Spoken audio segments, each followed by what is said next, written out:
പ്രിയപ്പെട്ട അധ്യക്ഷ സഖാവേ, സ്റ്റേജിൽ ഉപസ്ഥിതരായിരിക്കുന്ന കമ്മ്യൂണിസ്റ്റ് പാർട്ടി മാർക്സിസ്റ്റിൻ്റെ നേതാക്കന്മാർ, പ്രിയ സഹോദരി സഹോദരന്മാരെ, സുഹൃത്തുക്കളെ, സഖാവ് എൻ കെ ഭാസ്കരൻ്റെ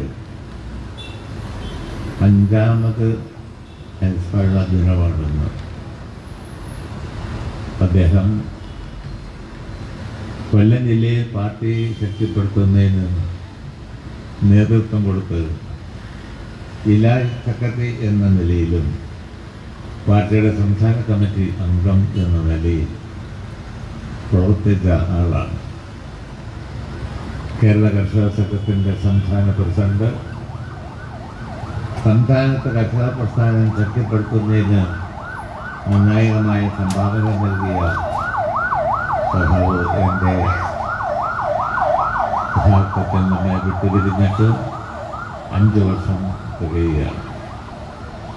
സഖാവിൻ്റെ സ്മരണയ്ക്ക് മുമ്പിൽ ആദരാഞ്ജലികൾ അർപ്പിക്കാൻ ഞാൻ ഈ അവസരം വിനിയോഗിക്കുകയാണ്.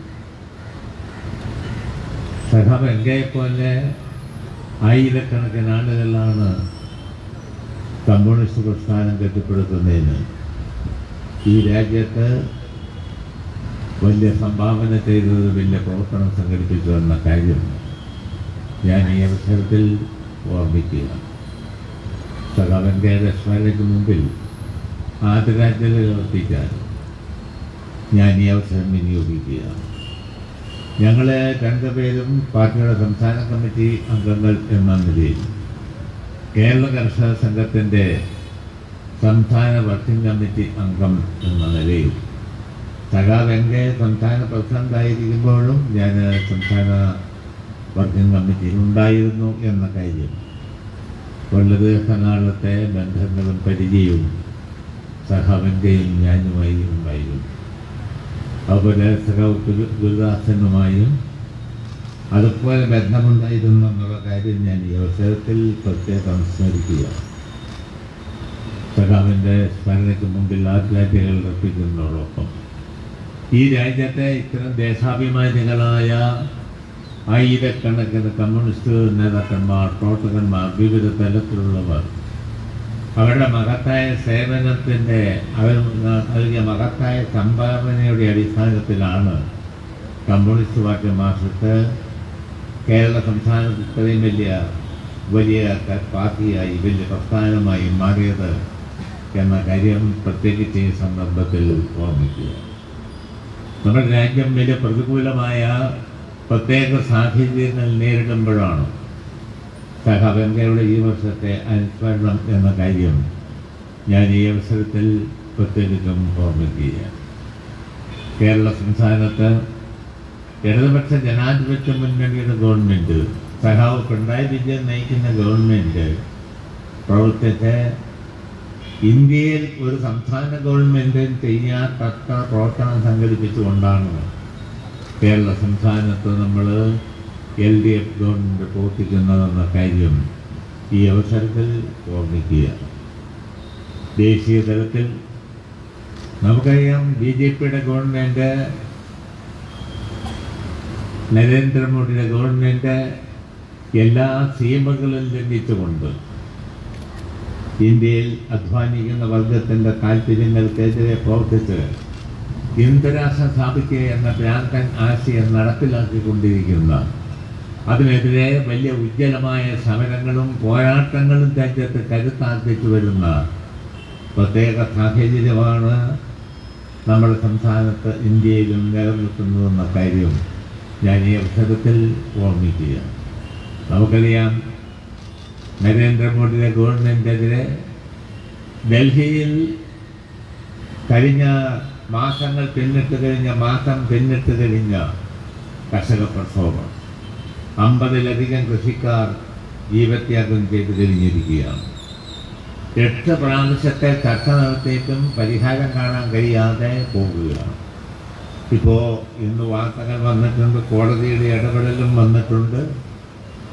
ഇന്ത്യയുടെ പ്രധാനമന്ത്രി കൃഷിക്കാർക്ക് ഈ ആവശ്യങ്ങൾ, ഈ പ്രക്ഷോഭണവുമായി ബന്ധപ്പെട്ട് ചർച്ച ചെയ്യാനുള്ള സാമാന്യ മര്യാദ പോലും കാണിച്ചിട്ടില്ല അത്രയും അഹങ്കാരത്തിൻ്റെ ദാസ്യത്തിൻ്റെ പ്രതീകമാണ് നരേന്ദ്രമോദി എന്ന കാര്യം ഞാൻ ഈ അവസരത്തിൽ ഓർമ്മിക്കുവാൻ ആഗ്രഹിക്കുക. ഉജ്ജ്വലമായ കർഷക പ്രക്ഷോഭമാണ്. കേരളത്തിൽ ഉടനീളം ഇതിന് പിന്തുണ പ്രഖ്യാപിച്ചുകൊണ്ട് പ്രക്ഷോഭണം നടന്നു വരികയാണ്. കണ്ണൂർ ജില്ലയിൽ നിന്ന് ഡൽഹിയിലേക്ക് ആയിരക്കണക്കിന് കേരള കർഷക സംഘത്തിൻ്റെ പ്രവർത്തകന്മാർ മാർച്ച് ചെയ്യാൻ ഡൽഹിയിലെ സമരത്തിൽ പങ്കാളിയാകാൻ വേണ്ടി പുറപ്പെട്ടു കഴിഞ്ഞിരിക്കുന്നു എന്ന ആവേശകരമായ സ്ഥിതിയും നമ്മുടെ നാട്ടിൽ ഉണ്ട്. അതുകൊണ്ട് നരേന്ദ്രമോദിയുടെ ഗവൺമെൻറ് കൃഷിക്കാരോട് സ്വീകരിച്ചിരിക്കുന്ന നയം തിരുത്താതെ ഈ പ്രക്ഷോഭണം ഇനി അവസാനിക്കുകയില്ല എന്ന കാര്യം ഉറപ്പാണ്. അത്രയും ശക്തമായ പ്രക്ഷോഭണമാണ്. ഫലത്തിൽ ഡൽഹി വളഞ്ഞിരിക്കുകയാണ്. നരേന്ദ്രമോദിയെയും അദ്ദേഹത്തിൻ്റെ ഗവൺമെൻറ്റിനെയും അതിൻ്റെ ആസ്ഥാനമായ ഡൽഹിയെയും വളഞ്ഞിരിക്കുന്നു കൃഷിക്കാർ. പഞ്ചാബിൽ നിന്നും ഹരിയാനയിൽ നിന്നും ഉത്തരേന്ത്യൻ സംസ്ഥാനങ്ങളിൽ നിന്ന് വിവിധ സംസ്ഥാനങ്ങളിൽ നിന്ന് എത്തിയിരിക്കുന്ന ലക്ഷക്കണക്കിന് കൃഷിക്കാരാണ് പ്രിയമുള്ളവരെ വഴിയോരങ്ങളിൽ പാതയോരങ്ങളിൽ ഭക്ഷണമുണ്ടാക്കി കഴിച്ചും പ്രക്ഷോഭണം ഉയർത്തിക്കൊണ്ടിരിക്കുന്നത്. 50-ലധികം ആളുകൾ ഇതിനകം തന്നെ ജീവത്യാഗം ചെയ്യേണ്ടി വന്നു ഈ പ്രക്ഷോഭണത്തിൽ എന്ന കാര്യം ഓർമ്മിക്കുമ്പം ഇന്ത്യൻ ജനതയ്ക്ക്, അതിൻ്റെ ഭാഗമായി കേരള ജനതയ്ക്ക് ആവേശം ഉണ്ടാക്കുന്ന ഒരു പ്രക്ഷോഭണമാണ് എന്ന കാര്യം ഞാൻ ഈ അവസരത്തിൽ ഓർമ്മിക്കുക. അവരുന്നയിക്കുന്നത് കേന്ദ്ര ഗവൺമെൻറ് കൊണ്ടുവന്ന 3 നിയമങ്ങളും പിൻവലിക്കണമെന്നാണ്. കേന്ദ്ര ഗവൺമെൻറ് അടിച്ചേൽപ്പിച്ചിരിക്കുന്ന നിയമം യഥാർത്ഥത്തിൽ കൃഷിക്കാരുടെ ഉൽപ്പന്നം ഇന്ത്യയിലെ കുത്തകകൾക്ക് സ്വളിവിൽ കൈകാര്യം ചെയ്യാൻ പറ്റുന്ന, കൃഷിക്കാരെ വലിയ തോതിൽ കൊള്ളയടിക്കാൻ കഴിയുന്ന, കൃഷിക്കാരുടെ അവകാശങ്ങൾ നിഷേധിക്കപ്പെടുന്ന നിയമങ്ങളാണ് കേന്ദ്ര ഗവൺമെൻറ് പാസാക്കിയിരിക്കുന്നത്. പാർലമെൻറ്റിൽ ചർച്ച പോലുമില്ലാതെ. അതാണ് അഹങ്കാരത്തിൻ്റെ പ്രതീകമാണ് BJP ഗവൺമെൻറ്, RSS നയിക്കുന്ന ഈ ഗവൺമെൻറ് എന്ന കാര്യത്തിൽ ഒരു സംശയവും വേണ്ട. അതാണ് ചർച്ച പോലുമില്ലാതെ നിയമങ്ങൾ പാസാക്കുക. ചർച്ച പോലുമില്ലാതെ നിയമങ്ങൾ പാസാക്കുമ്പം ഇവിടെ നിന്ന് പോയിരിക്കുന്ന കുറേ യോഗ്യന്മാരുണ്ട്. പ്രിയമുള്ളവര് 19 പേരെ ഇവിടുന്ന് തെരഞ്ഞെടുത്തയച്ചിട്ടുണ്ട്. അവിടെ കമ്മ്യൂണിസ്റ്റുകാര് ഇടതുപക്ഷക്കാര് കുറവാണ്. കേന്ദ്രം ഭരിക്കാൻ എന്നിട്ട് ഇപ്പം കയറി നിരങ്ങാം എന്നോർത്ത് കഴിഞ്ഞ പാർലമെന്റ് തെരഞ്ഞെടുപ്പിൽ ഈ കേരളത്തിൽ നിന്ന് 19 പേരെയാണ് അങ്ങോട്ട് പറഞ്ഞയച്ചിരിക്കുന്നത്. ഈ 19 പേര് അന്ന് ജീവിച്ചിരുന്നോ മരിച്ചോ ഉണ്ടോ ഇല്ലയോ എന്ന് പോലും നമുക്ക് പ്രിയമുള്ളവരെ മനസ്സിലാക്കുന്നില്ല, പ്രതികരിച്ച് കേട്ടില്ല എന്നതാണ് ഏറ്റവും വലിയ രസാപകമായ കാര്യം. അതാണ് ആ നിലയിൽ ചർച്ചയില്ലാതെ പാർലമെന്റ് നിയമം പാസാക്കുക.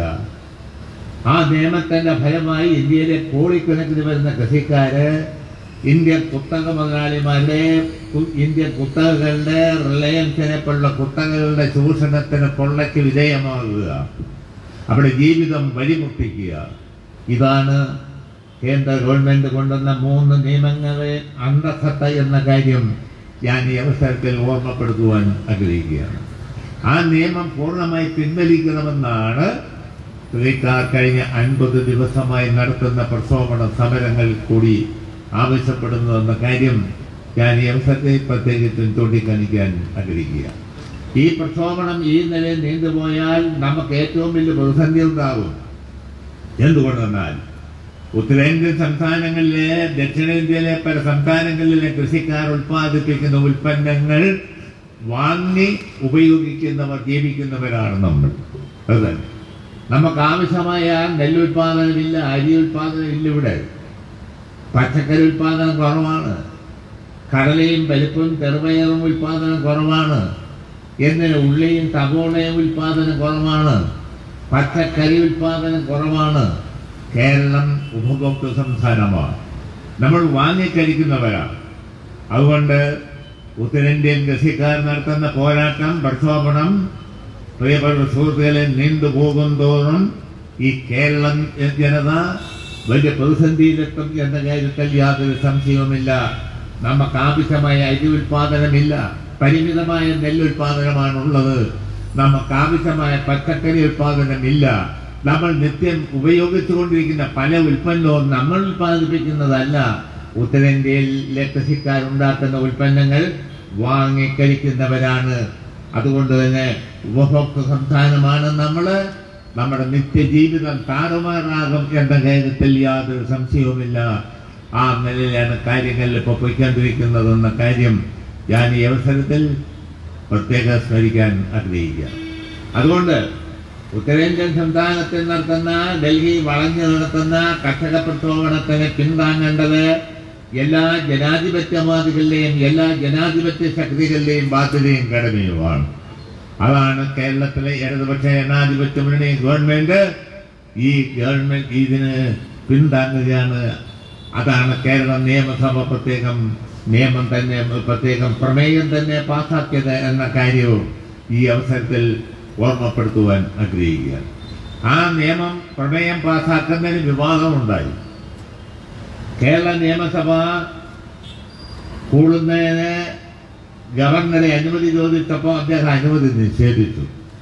അദ്ദേഹത്തിന് അനുമതി നിഷേധിക്കാനൊന്നുള്ള ഒരു അവകാശമില്ല.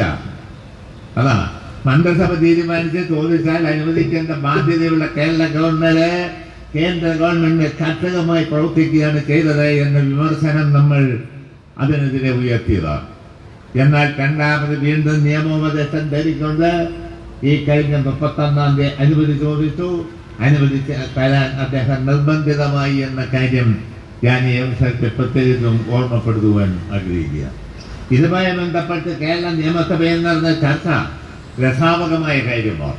പ്രമേയം അവതരിപ്പിച്ചുകൊണ്ടുള്ള പക്വമായ നിലപാടാണ് കേരളത്തിന്റെ മുഖ്യമന്ത്രിയും സംസ്ഥാന ഗവൺമെന്റ് സ്വീകരിച്ചതെന്ന കാര്യം ഞാൻ ഈ അവസരത്തിൽ പ്രത്യേകം ഓർമ്മപ്പെടുത്തുവാൻ ആഗ്രഹിക്കുകയാണ്. എന്നാൽ പ്രമേയം അവതരിപ്പിച്ചതിനെ തുടർന്ന് കോൺഗ്രസിന്റെ നേതാക്കന്മാർ കോവിഡ് ബാധയെ തുടർന്നാൻ തോന്നുന്നു പ്രതിപക്ഷ നേതാവില്ലായിരുന്നു. മറ്റുള്ള നേതാക്കന്മാർ KC ജോസഫ് അടക്കമുള്ളവര് എന്റെ പ്രിയപ്പെട്ട സുഹൃത്തുക്കളെ ഈ സാങ്കേതിക ഉപയോഗിച്ച് നമ്മളെ സംസ്ഥാന ഗവൺമെന്റിനെ വെല്ലുവിളിക്കാനും സംസ്ഥാന ഗവൺമെന്റിനെതിരെ അപവാദ പ്രചാരവേല നടത്താനാണ് ഉപയോഗിച്ചത്. അവർ പറഞ്ഞത് കേരള ഗവൺമെന്റ് കാല് പിടിച്ചു. കേക്കുമായി 2 മന്ത്രിമാർ പോയി ഗവർണറെ കണ്ടു. കാല് പിടിച്ചുകൊണ്ട് ഗവർണർ അംഗീകരിച്ചു എന്നെല്ലാമുള്ള പരാമർശനമാണ് നടത്തിയത്. ശുദ്ധ വിവരക്കേടാണ് KC ജോസഫ് പറഞ്ഞതെന്ന കാര്യം ഞാൻ ഈ അവസരത്തിൽ ഓർമ്മപ്പെടുത്തുവാൻ ആഗ്രഹിക്കുക. ഈ KC ജോസഫ് എന്ന് പറയുന്ന പുങ്കവൻ ആരാ? ഉമ്മൻചാണ്ടി ആരാ? ഞാൻ പറയാം, 1947 മുതൽ രാജ്യത്തിന്റെ ഭരണാധികാരം നയിച്ചവര്, ഇന്ത്യൻ ഭരണഘടനയെ ഗവർണർ എന്ന പദവി എഴുതി പിടിപ്പിച്ചവര്, ഈ ഗവർണർമാരെ ചട്ടകമായി ഉപയോഗിച്ചുകൊണ്ട് തെണ്ടിത്തരം തന്നെ ഈ രാജ്യത്ത് നടത്തിയവരാണ് കോൺഗ്രസ് നേതൃത്വം, കോൺഗ്രസ് ഗവൺമെന്റുകൾ. അത്തരം ഒരു പാർട്ടിയുടെ നേതാവാണ് KC ജോസഫും ഉമ്മൻചാണ്ടിയും എന്ന കാര്യം പ്രിയമുള്ളവരെ ഞാൻ ഈ അവസരത്തിൽ പ്രത്യേകം ഓർമ്മപ്പെടുത്തുവാൻ ആഗ്രഹിക്കുക. അപ്പം ദേശീയ സ്ത്രീയുടെ ചരിത്ര പ്രസംഗം പോലെയാണ് KC ജോസഫ് പോലും നിയമസഭയിൽ നടത്തിയ പ്രസംഗം എന്ന കാര്യം നമുക്ക് പറയാതിരിക്കാൻ നിർവാഹമില്ല. പക്ഷേ ഞങ്ങൾ ആ കാര്യത്തിൽ വളരെ പക്വമായ ശരിയായ നിലപാട് സ്വീകരിച്ചു. പ്രമേയം പാസാക്കി, നമ്മുടെ പ്രതിഷേധം രേഖപ്പെടുത്തി. അത് തികച്ചും ഉചിതമാണ്. കൃഷിക്കാർ നടത്തുന്ന പ്രക്ഷോഭണത്തിന് ഐക്യദാർഢ്യം പ്രഖ്യാപിക്കേണ്ട ബാധ്യത പ്രത്യേകിച്ചും ഇടതുപക്ഷ ജനാധിപത്യ മുന്നണി ഗവൺമെന്റിന് ഉണ്ട്. ഞാൻ പറയാം, ഇന്ത്യയിൽ ഏത് സംസ്ഥാന ഗവൺമെന്റാണ് ഇങ്ങനെ പ്രമേയം പാസാക്കി ആരെയും പാസാക്കിയതായി എൻ്റെ അറിവിലില്ല. ഇനി പട്ടണങ്ങളിൽ വരാത്തതാണോ ഇല്ലയോ എന്നറിയില്ല. പക്ഷേ കേരള നിയമസഭ ആ ഐക്യദാർഢ്യമാണ് ഇന്ത്യൻ കൃഷിക്കാർ നടത്തുന്ന പ്രക്ഷോഭണത്തിനോട് പ്രകടിപ്പിച്ചതെന്ന കാര്യം ഞാൻ ഈ അവസരത്തിൽ സന്തോഷപൂർവ്വം ഓർമ്മപ്പെടുത്തുവാൻ ആഗ്രഹിക്കുകയാണ്. അതുകൊണ്ട് പ്രിയപ്പെട്ട സഹോദരി സഹോദരന്മാരെ, സുഹൃത്തുക്കളെ, ഇന്ത്യൻ കൃഷിക്കാർ നടത്തുന്ന പ്രക്ഷോഭണത്തിന് പിന്താങ്ങേണ്ട ബാധ്യത നമുക്കുണ്ട്. വെങ്കയുടെ സ്മരണ പുതുക്കുന്ന ഈ സമ്മേളനത്തിൽ ഇന്ത്യൻ കൃഷിക്കാരുടെ ഈ പ്രക്ഷോഭണത്തെ എല്ലാ സർവാത്മന പിന്താങ്ങാൻ അതിന് ബാധ്യസ്ഥമാണ് ഈ രാജ്യത്തെ ഇടതുപക്ഷ ജനാധിപത്യ പ്രസ്ഥാനം എന്ന കാര്യം ഞാൻ ഈ അവസരത്തിൽ ഓർമ്മപ്പെടുത്തുവാൻ ആഗ്രഹിക്കുകയാണ്. കേന്ദ്രം ഭരിക്കുന്ന കക്ഷി രാജ്യത്തിന്റെ ഭരണഘടന ഉയർത്തിപ്പിടിക്കുന്ന മതനിരപേക്ഷത, ഭരണഘടന ഉയർത്തിപ്പിടിക്കുന്ന ഫെഡറൽ സംവിധാനം, കേന്ദ്ര സംസ്ഥാന ബന്ധങ്ങൾ എല്ലാം അട്ടിമറിച്ചുകൊണ്ട് ഒരുമാതിരി നാരായണത്തെ ഭ്രാന്തനെ പോലാണ് ഇന്ത്യയുടെ പ്രധാനമന്ത്രി ഇപ്പൊ പ്രവർത്തിച്ചുകൊണ്ടിരിക്കുന്നതെന്ന് നമുക്ക് പറയാതിരിക്കാൻ നിർവാഹമില്ല. അതാണ് ചർച്ച കൂടാതെ നിയമം പാസാക്കുക എന്ന വട്ടുപിടിത്ത നിലപാട് നരേന്ദ്രമോദിയെപ്പോലൊരു ഭരണാധികാരിയല്ലാതെ എന്റെ പ്രിയപ്പെട്ട സുഹൃത്തുക്കളെ ആരാണ് സ്വീകരിക്കുക? നമ്മുടെ അനുഭവം എന്താണ്? ഇത് മാത്രമല്ല, വിവിധ പ്രശ്നങ്ങളിലെടുക്കുന്ന നിലപാട് എന്താണ്? കൃഷിക്കാർക്കെതിരെയുള്ള ഈ നിയമം മാത്രമാണോ? കഴിഞ്ഞ മാസം 26-ാം തീയതി ഇന്ത്യയിലെ ഏതാണ്ട് 25-30 കോടിയിലധികം വരുന്ന തൊഴിലാളി വർഗം പോരാടി പണിമുടക്ക് നടത്തി. ഈ ഗവൺമെന്റ് വന്നതിന് ശേഷം ഇന്ത്യൻ തൊഴിലാളി വർഗം എത്രയോ പ്രക്ഷോഭങ്ങളാണ് സംഘടിപ്പിച്ചിരിക്കുന്നതെന്ന കാര്യം ഞാൻ ഈ അവസരത്തെ പ്രത്യേകം ഓർമ്മപ്പെടുത്തുവാൻ ആഗ്രഹിക്കുകയാണ്. അതിന്റെ അടിസ്ഥാനപരമായ കാരണം എന്താണ്? പ്രിയപ്പെട്ട സുഹൃത്തുക്കളെ, ഇന്ത്യയിലെ തൊഴിലാളി വർഗത്തിന്റെ താല്പര്യങ്ങൾക്കെതിരെ ഇന്ത്യൻ കുത്തക മുതലാളിമാർക്ക് യഥേഷ്ടം അവരെ പിരിച്ചുവിടാൻ കൈകാര്യം ചെയ്യാൻ പറ്റുന്ന നിയമങ്ങൾ കൊണ്ടുവരിക, തൊഴിൽ നിയമം മാറ്റിമറിക്കുക, തൊഴിലവകാശം നിഷേധിക്കുക, ഇന്ത്യയിലെ അധ്വാനിക്കുന്ന വർഗം ഇന്ത്യൻ തൊഴിലാളി വർഗത്തിന്റെ താല്പര്യങ്ങൾക്കെതിരെ പ്രവർത്തിക്കുക, ഇല്ലേ തൊഴിൽ നിയമം തന്നെ മാറ്റിമറിച്ച് തൊഴിലാളികളെ യഥേഷ്ടം പിരിച്ചുവിടാൻ ഇന്ത്യൻ മുതലാളിമാർ ശ്രമിക്കുന്നു. അതിന് തക്ക നിലപാട് കേന്ദ്ര ഗവൺമെന്റ് സ്വീകരിച്ചുകൊണ്ട് മുതലാളിമാരുടെ പാദസേവ ചെയ്യുന്നു നരേന്ദ്രമോദിയുടെ ഗവൺമെന്റ് എന്ന് മനസ്സിലാക്കിക്കൊണ്ടാണ് ഇന്ത്യൻ തൊഴിലാളി വർഗം അതിനെതിരെ പ്രതിഷേധിക്കാൻ പണിമുടക്കാൻ തയ്യാറായത് എന്ന കാര്യവും ഞാൻ ഈ അവസരത്തിൽ ഓർമ്മപ്പെടുത്തുവാൻ ആഗ്രഹിക്കുകയാണ്. ഈ പണിമുടക്ക് ഞാൻ പറയപ്പോ COVID-19 വന്നതിനെ തുടർന്ന് പല സംസ്ഥാനങ്ങളിലും തൊഴിൽ സമയം 12 മണിക്കൂർ, 10 മണിക്കൂർ, 12 മണിക്കൂറായി പ്രഖ്യാപിച്ചിരിക്കുക. 8 മണിക്കൂർ ജോലി, 8 മണിക്കൂർ വിനോദം, 8 മണിക്ക് വിശ്രമം എന്നുള്ള സാർവദേശീയമായി അംഗീകരിക്കപ്പെട്ടിരിക്കുന്ന നിയമമാണ്. അതാണ് മാറ്റിമറിച്ചിരിക്കുന്നത്. അതുകൊണ്ട് പൊതുമേഖല വിറ്റ് തൊലയ്ക്കുക. ഇന്ത്യൻ മുതലാളിമാർക്ക് കുത്തകൾക്ക് ഇന്ത്യയിലെ പൊതുമേഖലാ സംവിധാനം തീർത്തിക്കൊണ്ട് കമ്മീഷൻ മേടിക്കുന്ന ദല്ലാളന്മാരുടെ ഭരണമാണ് നരേന്ദ്രമോദി അതിന്റെ കറക്ക് കമ്പനി ഈ രാജ്യത്ത് ഇപ്പം നടത്തുന്നതെന്ന കാര്യം പ്രിയപ്പെട്ട സുഹൃത്തുക്കളെ നമുക്ക് പറയാതിരിക്കാൻ നിർവാഹമില്ല. ആ നിലയിലാണ് കാര്യങ്ങൾ പോകുന്നത്. ഇന്ത്യൻ തൊഴിലാളി വർഗത്തിന്റെ താല്പര്യങ്ങൾക്കെതിരെ, ഇന്ന് കൃഷിക്കാരുടെ താല്പര്യങ്ങൾക്കെതിരെ പ്രവർത്തിച്ചുകൊണ്ടിരിക്കുക. ഏതെല്ലാം പ്രശ്നമുണ്ട്? ഇപ്പൊ ജമ്മുകാശ്മീർ പ്രശ്നം കൈകാര്യം ചെയ്ത രീതി കണ്ടില്ലേ? ജമ്മുകാശ്മീർ ഒരിക്കലും ഇന്ത്യയുടെ അവിഭാജ്യ ഭാഗമായിരുന്നില്ല. സ്വാതന്ത്ര്യപ്രാപ്തിക്ക് മുമ്പ് അവർ സ്വതന്ത്ര രാജ്യമായിരുന്നു. അതാ അന്ന് RSSകാരെ, നരേന്ദ്രമോദിയുടെ അന്നത്തെ നേതാക്കന്മാർ കാശ്മീർ രാജാവിനോട് നിങ്ങൾ എങ്ങും കൂടേണ്ട സ്വതന്ത്രമായി നിന്നാ മതി എന്ന് ഉപദേശിച്ചവന്മാരാണ് RSSകാർ അന്ന്. അതാണ്. അതുകൊണ്ട് സ്വതന്ത്രമായി നിൽക്കാൻ കാശ്മീർ രാജാവ് തയ്യാറായി. എന്നാൽ സ്വാതന്ത്ര്യം പ്രാപിച്ച് ഇന്ത്യയും പാകിസ്ഥാനും വിഭജിച്ചപ്പം പാക് സൈന്യം കാശ്മീരിനെ ആക്രമിച്ചു. അപ്പോഴാണ് രാജാവിന് ബോധോദയം ഉണ്ടായത്. രാജാവും കൂട്ടരും അന്നേരം ഇന്ത്യയെ വന്ന് പ്രധാനമന്ത്രി പണ്ഡിറ്റ് ജവഹർലാൽ നെഹ്റുവിനെയും മൗണ്ട് ബാറ്റൻ പ്രഭു വന്ന അദ്ദേഹമുണ്ട്, ബ്രിട്ടീഷ് ഭരണാധികാരി, അവരുമായി നടത്തിയ ചർച്ച ഇടപെടലിനെ തുടർന്ന് അവരെ സഹായിക്കാൻ തീരുമാനിച്ചു.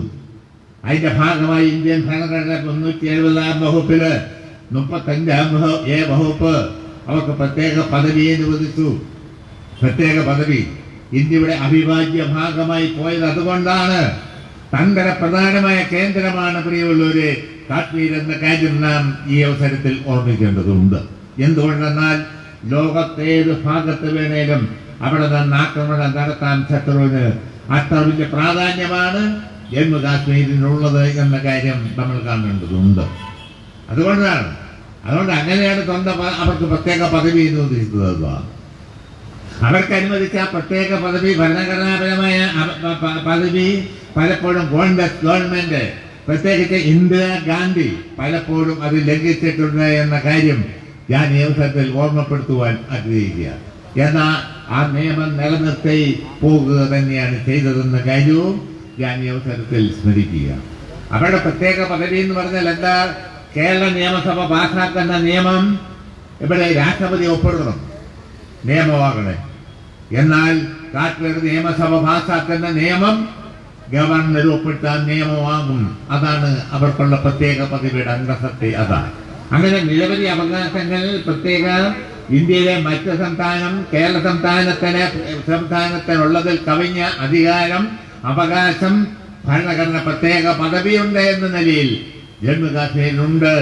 അതാണ് പ്രിയമുള്ളവരെ പാർലമെന്റിൽ പ്രമേയം അവതരിപ്പിച്ച് ഭ്രാന്തന്മാരായ നാരായണത്ത് ഭ്രാന്തന്റെ സ്വഭാവമുള്ള കേന്ദ്ര ഗവൺമെന്റ് 370 വകുപ്പും 35 വകുപ്പും റദ്ദാക്കിക്കൊണ്ട് 3 കേന്ദ്രഭരണ പ്രദേശമാക്കി മാറ്റിക്കൊണ്ട് കാശ്മീർ ജനതയെ മർദ്ദിച്ചൊതുക്കുന്ന നിലപാട് സ്വീകരിച്ചു. അവിടുത്തെ പൊതുപ്രവർത്തകർ ഒന്ന് ജയിലിലായിരുന്നു, അല്ലെ വീട്ടുതടങ്കിലായിരുന്നു. കമ്മ്യൂണിസ്റ്റ് മാർക്സിസ്റ്റ് പാർട്ടിയുടെ നേതാവ് യോസഫ് തരിഗാമി വീട്ടുതടങ്കിലായിരുന്നു.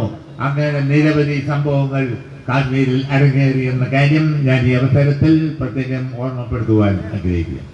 ഈ നിലയിൽ കേന്ദ്ര ഗവൺമെന്റ് ഭ്രാന്തൻ നയങ്ങൾ, പുതിയ നിയമങ്ങൾ ഇന്ദിരാശ സ്ഥാപിക്കുക, RSS കൽപ്പിക്കുന്നതിനനുസരിച്ച് ആടിക്കളിക്കുക കൊച്ചിരാമ എന്ന് ആടിക്കളിക്കുന്ന ഒരു പ്രധാനമന്ത്രിയാണ് നരേന്ദ്രമോദി എന്ന കാര്യം നമുക്ക് ആർക്കും നിഷേധിക്കാൻ പറ്റുകയില്ല.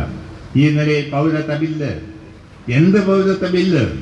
ഇവിടെ പ്രിയമുള്ളവരെ, ഹിന്ദുവും മുസൽമാനും സിഖുകാരനും പാർസിയും ജൈനന്മാരും ബഹുസ്വരതയുള്ള രാജ്യമാണ് ഇന്ത്യ. ബഹുസ്വരത, ലോകത്തെ ഏറ്റവും അധികം ഇസ്ലാമുള്ള രാജ്യം, ഏറ്റവും കൂടുതൽ ഇന്തോനേഷ്യയിലാണ്. ഇന്തോനേഷ്യ കഴിഞ്ഞാൽ ഏറ്റവും അധികം മുസ്ലിമുള്ള രാജ്യം ഇന്ത്യയാണ്. പാകിസ്ഥാൻ അല്ല, മുസ്ലിം രാജ്യങ്ങളല്ല. അവിടെ ജനസംഖ്യ കുറവാണ്, എന്നാൽ ഏറ്റവും കൂടുതൽ മുസ്ലിം ജനവിഭാഗമുള്ളത് ഇന്ത്യയാണ്. മുഖ്യം ഹിന്ദു ജനവിഭാഗമാണ്, അത് കഴിഞ്ഞാൽ മുസ്ലിം ജനവിഭാഗമാണ്. മിനിമം 10-25 കോടിയിലധികമെങ്കിലും വരും. അതാണ് ഇവിടുത്തെ ജനസംഖ്യ. സിഖുകാരനും പാർട്ടിയും ഹിന്ദുസ്ഥാനിയും എന്ന് വേണ്ട പ്രിയപ്പെട്ടവരെ ജൈനന്മാരും ക്രിസ്തീയ വിഭാഗവും എല്ലാം അടങ്ങുന്ന ബഹുസ്വരതയുള്ള രാജ്യമാണ് ഇന്ത്യ. ഈ ബഹുസ്വരതയുള്ള രാജ്യത്ത് നിന്ന് മുസ്ലിം ജനവിഭാഗങ്ങളെ ആട്ടിയുറപ്പിക്കുക, ഹിന്ദുവർഗീയവാദികൾക്ക് ഇഷ്ടമല്ലാത്തവരെ ഇവിടെ നിന്ന് കൈകാര്യം ചെയ്ത് പുറത്താക്കുക എന്ന ലക്ഷ്യം വെച്ചാണ് പൗരത്വ ബില്ലെന്ന ഭ്രാന്തൻ ആശയം കേന്ദ്ര ഗവൺമെന്റ് പാസാക്കിയത്. അതിനെതിരെയാണ് ഉജ്ജ്വലമായ പ്രക്ഷോഭണം രാജ്യത്ത് നടന്നതെന്ന കാര്യം ഞാൻ ഈ അവസരത്തെ പ്രത്യേകിച്ചും ഓർമ്മപ്പെടുത്തുവാൻ ആഗ്രഹിക്കുകയാണ്. അതാണ്, അതിനെതിരെയാണ് ശക്തിയായ പ്രക്ഷോഭണവും സമരവും നടന്നതെന്ന കാര്യം നമുക്ക് മറക്കാൻ കഴിയുന്നതല്ല. ഈ നിലയിൽ എന്തെല്ലാം കാര്യം നമുക്കറിയാം. ഒരു ഇന്ത്യയുടെ പ്രധാനമന്ത്രി തലയ്ക്ക് സ്വബോധമുള്ള ഒരു ഭരണാധികാരി ചെയ്യുന്ന പണിയാണോ ഒരു സമുദായത്തിന്റെ, ഒരു മതത്തിന്റെ അതും വലിയ വിവാദമായ ഒരു സ്ഥാപനത്തിന്റെ ശിലാന്യാസം, അവിടെ നിർമ്മാണോദ്ഘാടനം. ഞാനിപ്പോൾ നിർമ്മാണോദ്ഘാടനം നടത്തുന്നുണ്ട്. നമ്മുടെ മന്ത്രിമാരും ബഹുമാനപ്പെട്ട മുഖ്യമന്ത്രിയൊക്കെ നിരവധി നിർമ്മാണോദ്ഘാടനം നടക്കുന്നുണ്ട്.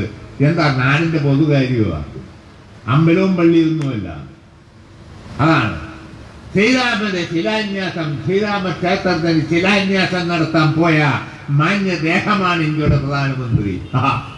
എന്റെ പ്രിയപ്പെട്ട സുഹൃത്തുക്കളെ, ഇന്ത്യയുടെ മതനിരപേക്ഷത, മതേതര മൂല്യങ്ങൾ, ബഹുസ്വരത എല്ലാം അട്ടിമറിക്കുന്ന ആളുകളാണിവർ. നമുക്കറിയാം, അവര് പോയാൽ അത്ഭുതമില്ല. എന്തുകൊണ്ടെന്നാൽ നരേന്ദ്രയുടെ മുൻഗാമികളാണ് 1949 അയോധ്യയിലെ പള്ളിക്കകത്ത് ശ്രീരാമന്റെയും സീതയുടെയും വിഗ്രഹം കൊണ്ടുവെച്ചത്. അത് എടുത്തു കളയാൻ എന്ന് പണ്ഡിറ്റ് ജവഹർലാൽ നെഹ്റു പറഞ്ഞെങ്കിലും അന്നത്തെ ആഭ്യന്തരമന്ത്രി, കരുത്തനായ ആഭ്യന്തരമന്ത്രി സർദാർ വല്ലഭായ് പട്ടേല്, UP-യിലെ സംസ്ഥാന മുഖ്യമന്ത്രി, ഒരു KK നായർ എന്ന് പറയുന്ന കളക്ടർ, ഇവരെല്ലാം കൂടിയാണത് അന്ന് അവിടെ വെച്ച് സംരക്ഷിച്ചത്. അതാ അവസാനം കോൺഗ്രസ് ഗവൺമെന്റ് അതിന് കൂട്ടുനിൽക്കുകയാണ് ചെയ്തത്.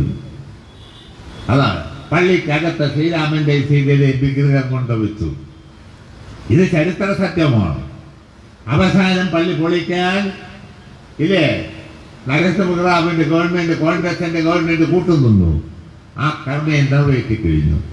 ആ പള്ളി പൊളിച്ച സ്ഥലത്ത് പള്ളി പൊളിച്ചവര് ഇപ്പൊ ശിലാന്യാസം നടത്തി. അത് ശിലാന്യാസം നടത്തിയാൽ ഇന്ത്യൻ ഭരണഘടന തൊട്ട് സത്യപ്രതിജ്ഞ ചെയ്ത ഇന്ത്യയുടെ പ്രധാനമന്ത്രി പോയി എന്ന നാണക്കേടാണ് ലോകത്തിന്റെ മുമ്പിൽ നമുക്കുള്ളത്.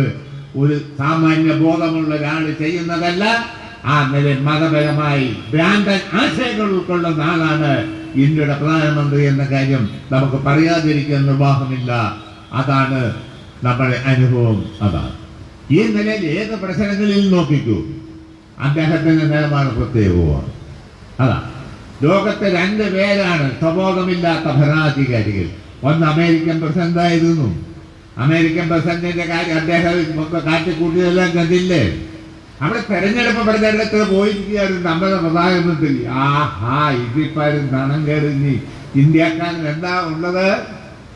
ഇന്ത്യക്കാരനെ അമേരിക്കൻ ജനാധിപത്യത്തെ പറ്റി വലിയ ഊറ്റം കൊള്ളുന്നതാണ്. എന്തൊരു ജനാധിപത്യ ബോധമോ, എന്തൊരു ജനാധിപത്യമാണ് അമേരിക്കൻ ജനാധിപത്യമെന്ന് അമേരിക്കയുടെ മുൻ പ്രസിഡന്റ് റെപ്പം കൂട്ടരും തെളിയിച്ചു കഴിഞ്ഞിരിക്കുക. നിരവധി ആളുകളാണ് മരിച്ചതിപ്പോൾ. നിരവധി ലോകത്തിന്റെ മുമ്പിൽ നാണം കെട്ടിരിക്കുകയാണ്. വലിയ പുങ്കവൻ, വലിയ ലോക പോലീസുകാരൻ, വലിയ ശക്തൻ എന്നെല്ലാം പറയുന്ന അമേരിക്ക ലോക ജനതയുടെ മുമ്പിൽ അപമാനിതമായിരിക്കുന്നു എന്നതാണ് അവിടെ സ്ഥിതി. അത് വന്നിട്ട് ഇന്നേ വരെ പ്രതികരിക്കാത്തൊരു ഭരണാധികാരി നരേന്ദ്രമോദിയാണ് എന്ന നാണക്കേട് ഇന്ത്യ പേരേണ്ടി വന്നിരിക്കുന്നു എന്ന അപമാനമാണ് പ്രിയമുള്ളവര് നമ്മളിപ്പം നേരിടുന്നതെന്ന കാര്യം ഞാൻ ഈ അവസരത്തിൽ ഓർമ്മപ്പെടുത്തുവാൻ ആഗ്രഹിക്കുക.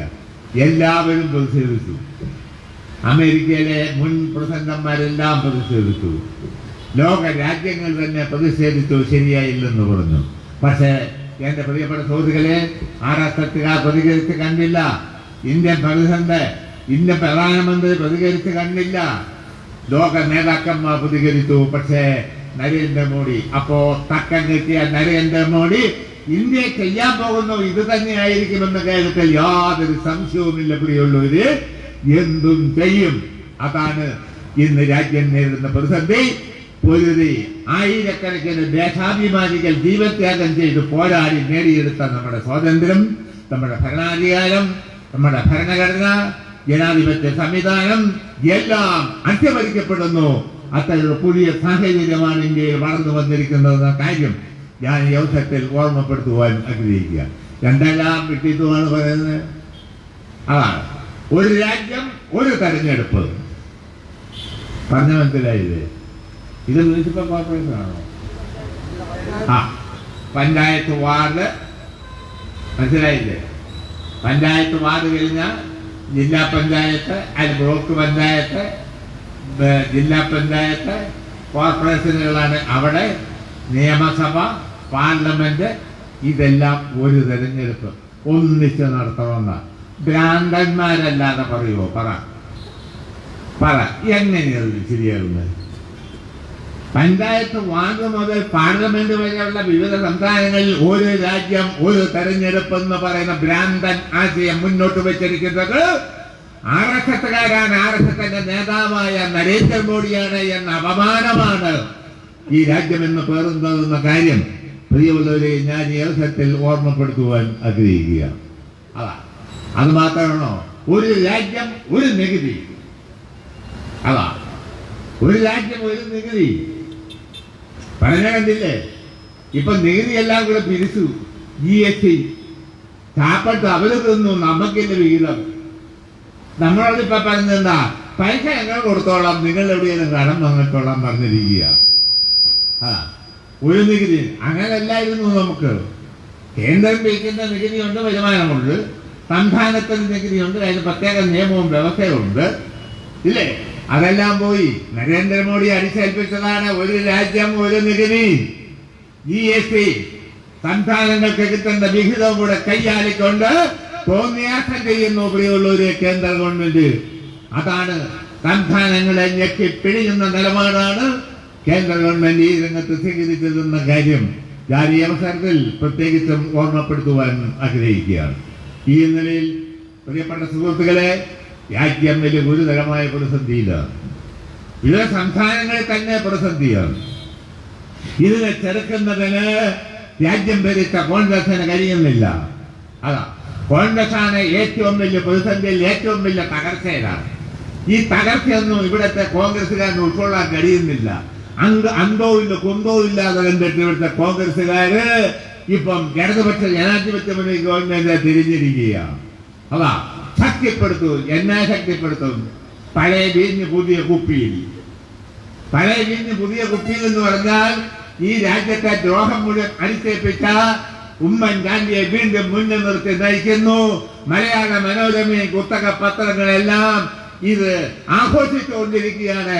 ഏതാണ്ട് ഇന്ത്യൻ കേരള മൂക്കിലെത്തും ഇവരെല്ലാം കൂടെ കൂടിയാൽ എന്നാണ് പ്രിയമുള്ളവര് തോന്നുന്ന നിലയിലാണ് ഇപ്പൊ പുതിയ സംവിധാനം ഉണ്ടാക്കുക. കോൺഗ്രസ് ഈ രാജ്യത്ത് അതിന്റെ എല്ലാ രംഗവും എല്ലാ തീമകളിൽ നിന്നിട്ട് തകർച്ചയെ നേരിടുകയാണ്. അതിനൊരു നേതൃത്വമില്ല.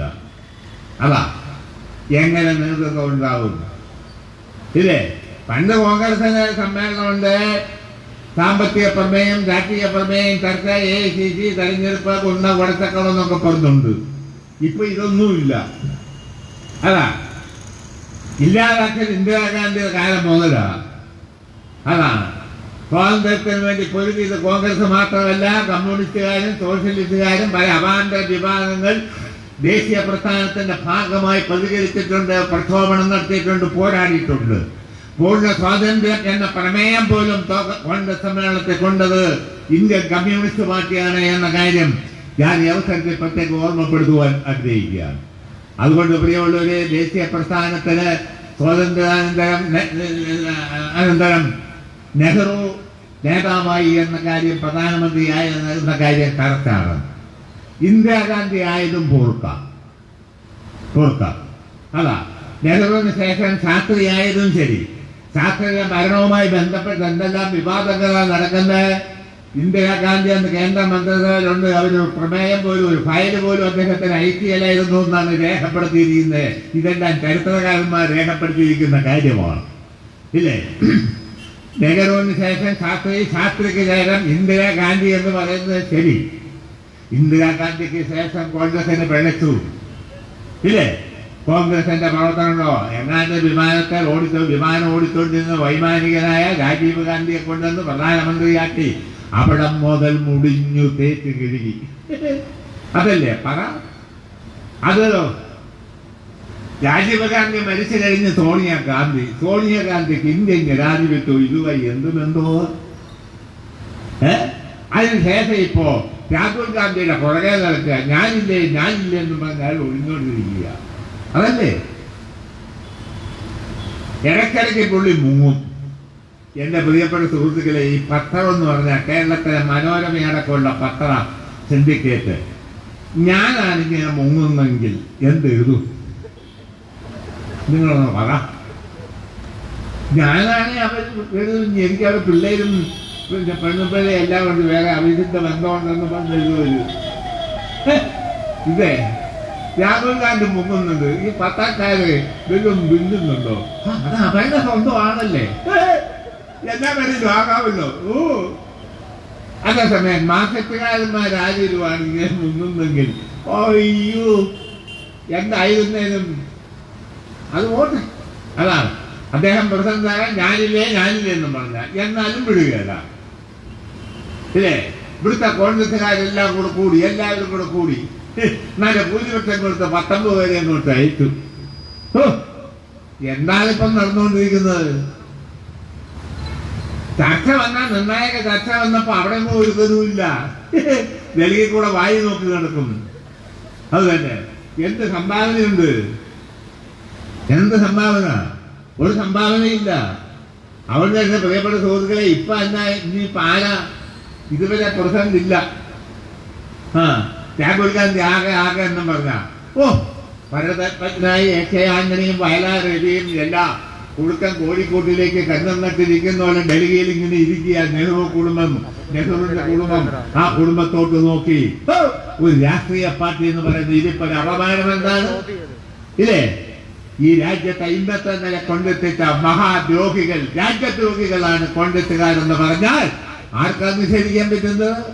ഇതിപ്പരം ദ്രോഹമെന്നത് ചെയ്യാനുള്ളത് അന്തോ ഇല്ല കുന്തോ ഇല്ല എന്ന് പറഞ്ഞ് രാജീവ് ഗാന്ധിയുടെ തന്റെ കുട്ടികൾക്ക് ജന്മം കൊടുത്തു എന്ന് പറഞ്ഞ് യോഗ്യതയാണോ ഈ രാജ്യത്തെ രാഷ്ട്രീയം നയിക്കാൻ, പാർട്ടിയെ നയിക്കാൻ, കോൺഗ്രസിനെ നയിക്കാൻ, ഈ രാജ്യത്തെ ഭരണത്തിന് നേതൃത്വം കൊടുക്കാൻ?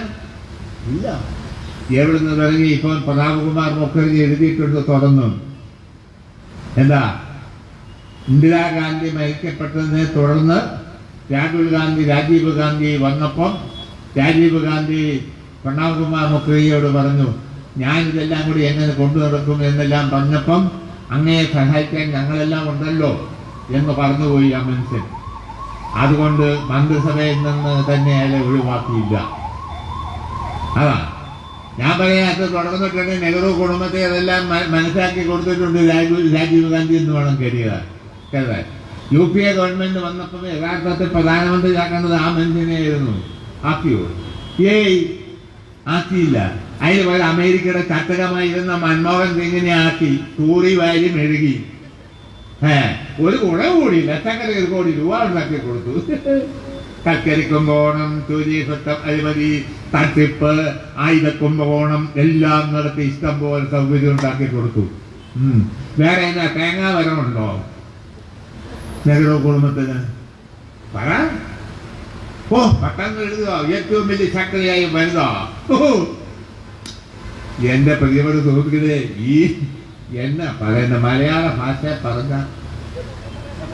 നാണം കേടാ. അതാണ് കോൺഗ്രസിന്റെ അവസ്ഥ. ഇതാണ് അവരുടെ ഈ നിലയിൽ. പ്രിയപ്പെട്ട സുഹൃത്തുക്കളെ, ഇന്നത്തെ നിലയിൽ മഹാത്മാഗാന്ധിയെ കൊന്നവരുടെ കയ്യിൽ ഇന്ത്യയുടെ ഭരണാധികാരം എത്തിച്ചു കൊടുത്ത കാമദ്യോഗികളാണ് ഈ രാജ്യത്തെ കോൺഗ്രസ് എന്ന് പറഞ്ഞാൽ ആർക്കാണ് നിഷേധിക്കാൻ പറ്റുന്നത്? അതിന്റെ മഹത്വം പറഞ്ഞുകൊണ്ട് ഇപ്പോഴും നടക്കുക. ചുമ്മാ നാണവും മാനവും ഇല്ലാതെ എന്തറപ്പാകുക. അതല്ലേ? അതുകൊണ്ട് പ്രിയപ്പെട്ട സുഹൃത്തുക്കളെ, രാജ്യം വലിയ ഗുരുതരമായ പ്രതിസന്ധിയില്ല. ഇന്ത്യൻ ജനാധിപത്യം പ്രതിസന്ധിയില്ല, ഭരണഘടന പ്രതിസന്ധിയില്ല. നാരായണത്തെ ഭ്രാന്തന്റെ സ്വഭാവമുള്ള ഒരു ഭരണാധികാരിയാണ് നരേന്ദ്രമോദി. അമിത്ഷാ അതിന്റെ കമ്പനി ഗുജറാത്തിൽ നടത്തിയ മനുഷ്യ കശാപ്പ് ഇന്ത്യ ഏറെ ചർച്ച ചെയ്തതാണ്. അതാണ്. അതുകൊണ്ട് ഭാവി ഇന്ത്യയിൽ എന്താണ്, ഈ രാജ്യം ചെന്നപ്പെട്ടിരിക്കുന്ന അന്തരാള ഘട്ടം എന്ത് പ്രതിസന്ധിയിലാണ് എന്ന കാര്യം പ്രിയപ്പെട്ടവരെ വളരെ ഗൗരവമായി ഇന്ത്യക്കാരായി നമ്മൾ ആലോചിക്കേണ്ടതുണ്ട്. അങ്ങേറ്റത്തെ പ്രതിസന്ധിയിലാണ് ചെന്ന് രാജ്യം പെട്ടിരിക്കുന്നതെന്ന കാര്യത്തിൽ യാതൊരു സംശയവും ഇല്ല. അതുകൊണ്ട് ഇതിനെതിരെ ജാഗ്രത പാലിക്കേണ്ട ബാധ്യത ഈ രാജ്യത്തെ ഇടതുപക്ഷ ജനാധിപത്യ പ്രസ്ഥാനത്തിനുണ്ട്, ഇടതുപക്ഷ ജനാധിപത്യ ശക്തികൾക്കുണ്ട് എന്ന കാര്യം ഞാൻ ഈ അവസരത്തിൽ ചൂണ്ടിക്കാണിക്കാൻ ആഗ്രഹിക്കുക. അന്തരാള ഘട്ടത്തിൽ ഇന്ത്യ നിൽക്കുമ്പോ, പ്രതിസന്ധികൾ വരുമ്പോ മോഹൻ ഭഗത്തിനെ പോലുള്ള ആളുകൾ കൽപ്പിക്കുന്നു, അതിനനുസരിച്ച് ആടിക്കളിക്കുക. കൊച്ചുരാമ എന്ന് പറഞ്ഞതുപോലെ പരങ്ങൻ ആടിക്കളിക്കുന്ന പോലെ കൊടിക്കളിക്കുന്ന ഒരു പ്രധാനമന്ത്രി രാജ്യത്തെ നയിക്കുന്നു.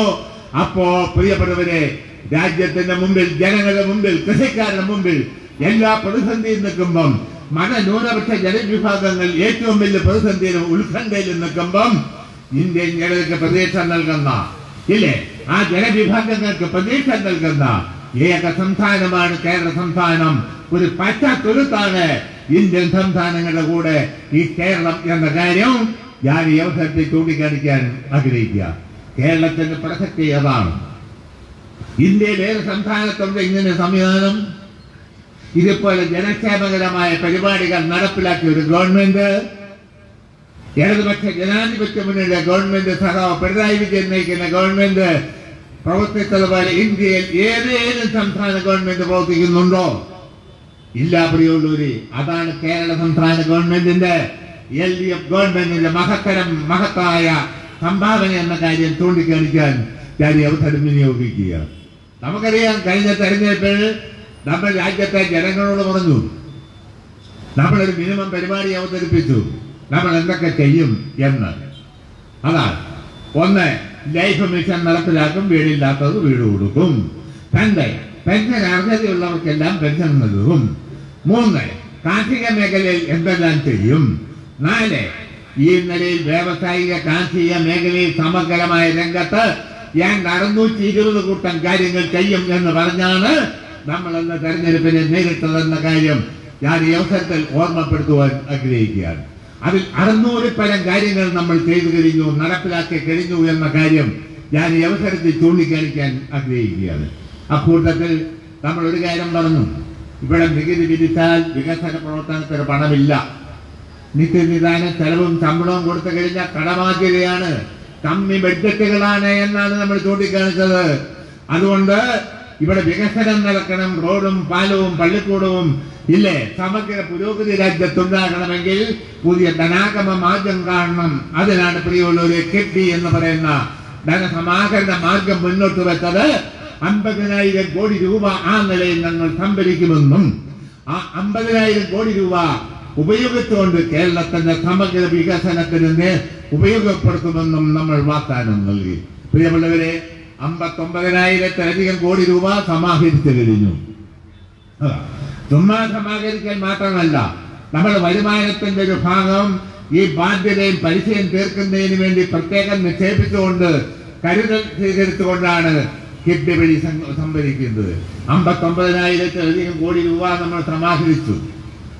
59,000 കോടിയിലധികം രൂപ അത് ഉപയോഗിച്ചാണ് പ്രിയപ്പെട്ട സുഹൃത്തുക്കളെ പാലവും പള്ളിക്കൂടവും എന്തിന് ഈ രാജ്യത്തെ ആയിരക്കണക്കിന് സ്കൂൾ കെട്ടിടങ്ങള്, ആശുപത്രികള്, മെഡിക്കൽ കോളേജുകള്, പ്രിയപ്പെട്ട സുഹൃത്തുക്കളെ, ഈ രാജ്യത്ത് വികസന രംഗത്ത് ഒരു മുന്നേറ്റം ഉണ്ടാക്കിയതെന്ന കാര്യം ഞാൻ ഈ അവസരത്തിൽ ഓർമ്മപ്പെടുത്തുവാൻ ആഗ്രഹിക്കുക.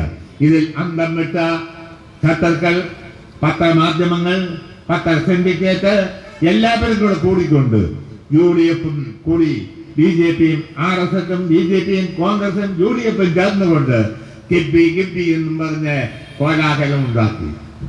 ഇപ്പൊ അതവര് വിട്ടിരിക്കുകയെന്ന് തോന്നുന്നു. ഇപ്പൊ പറഞ്ഞു കേൾക്കുന്നില്ല.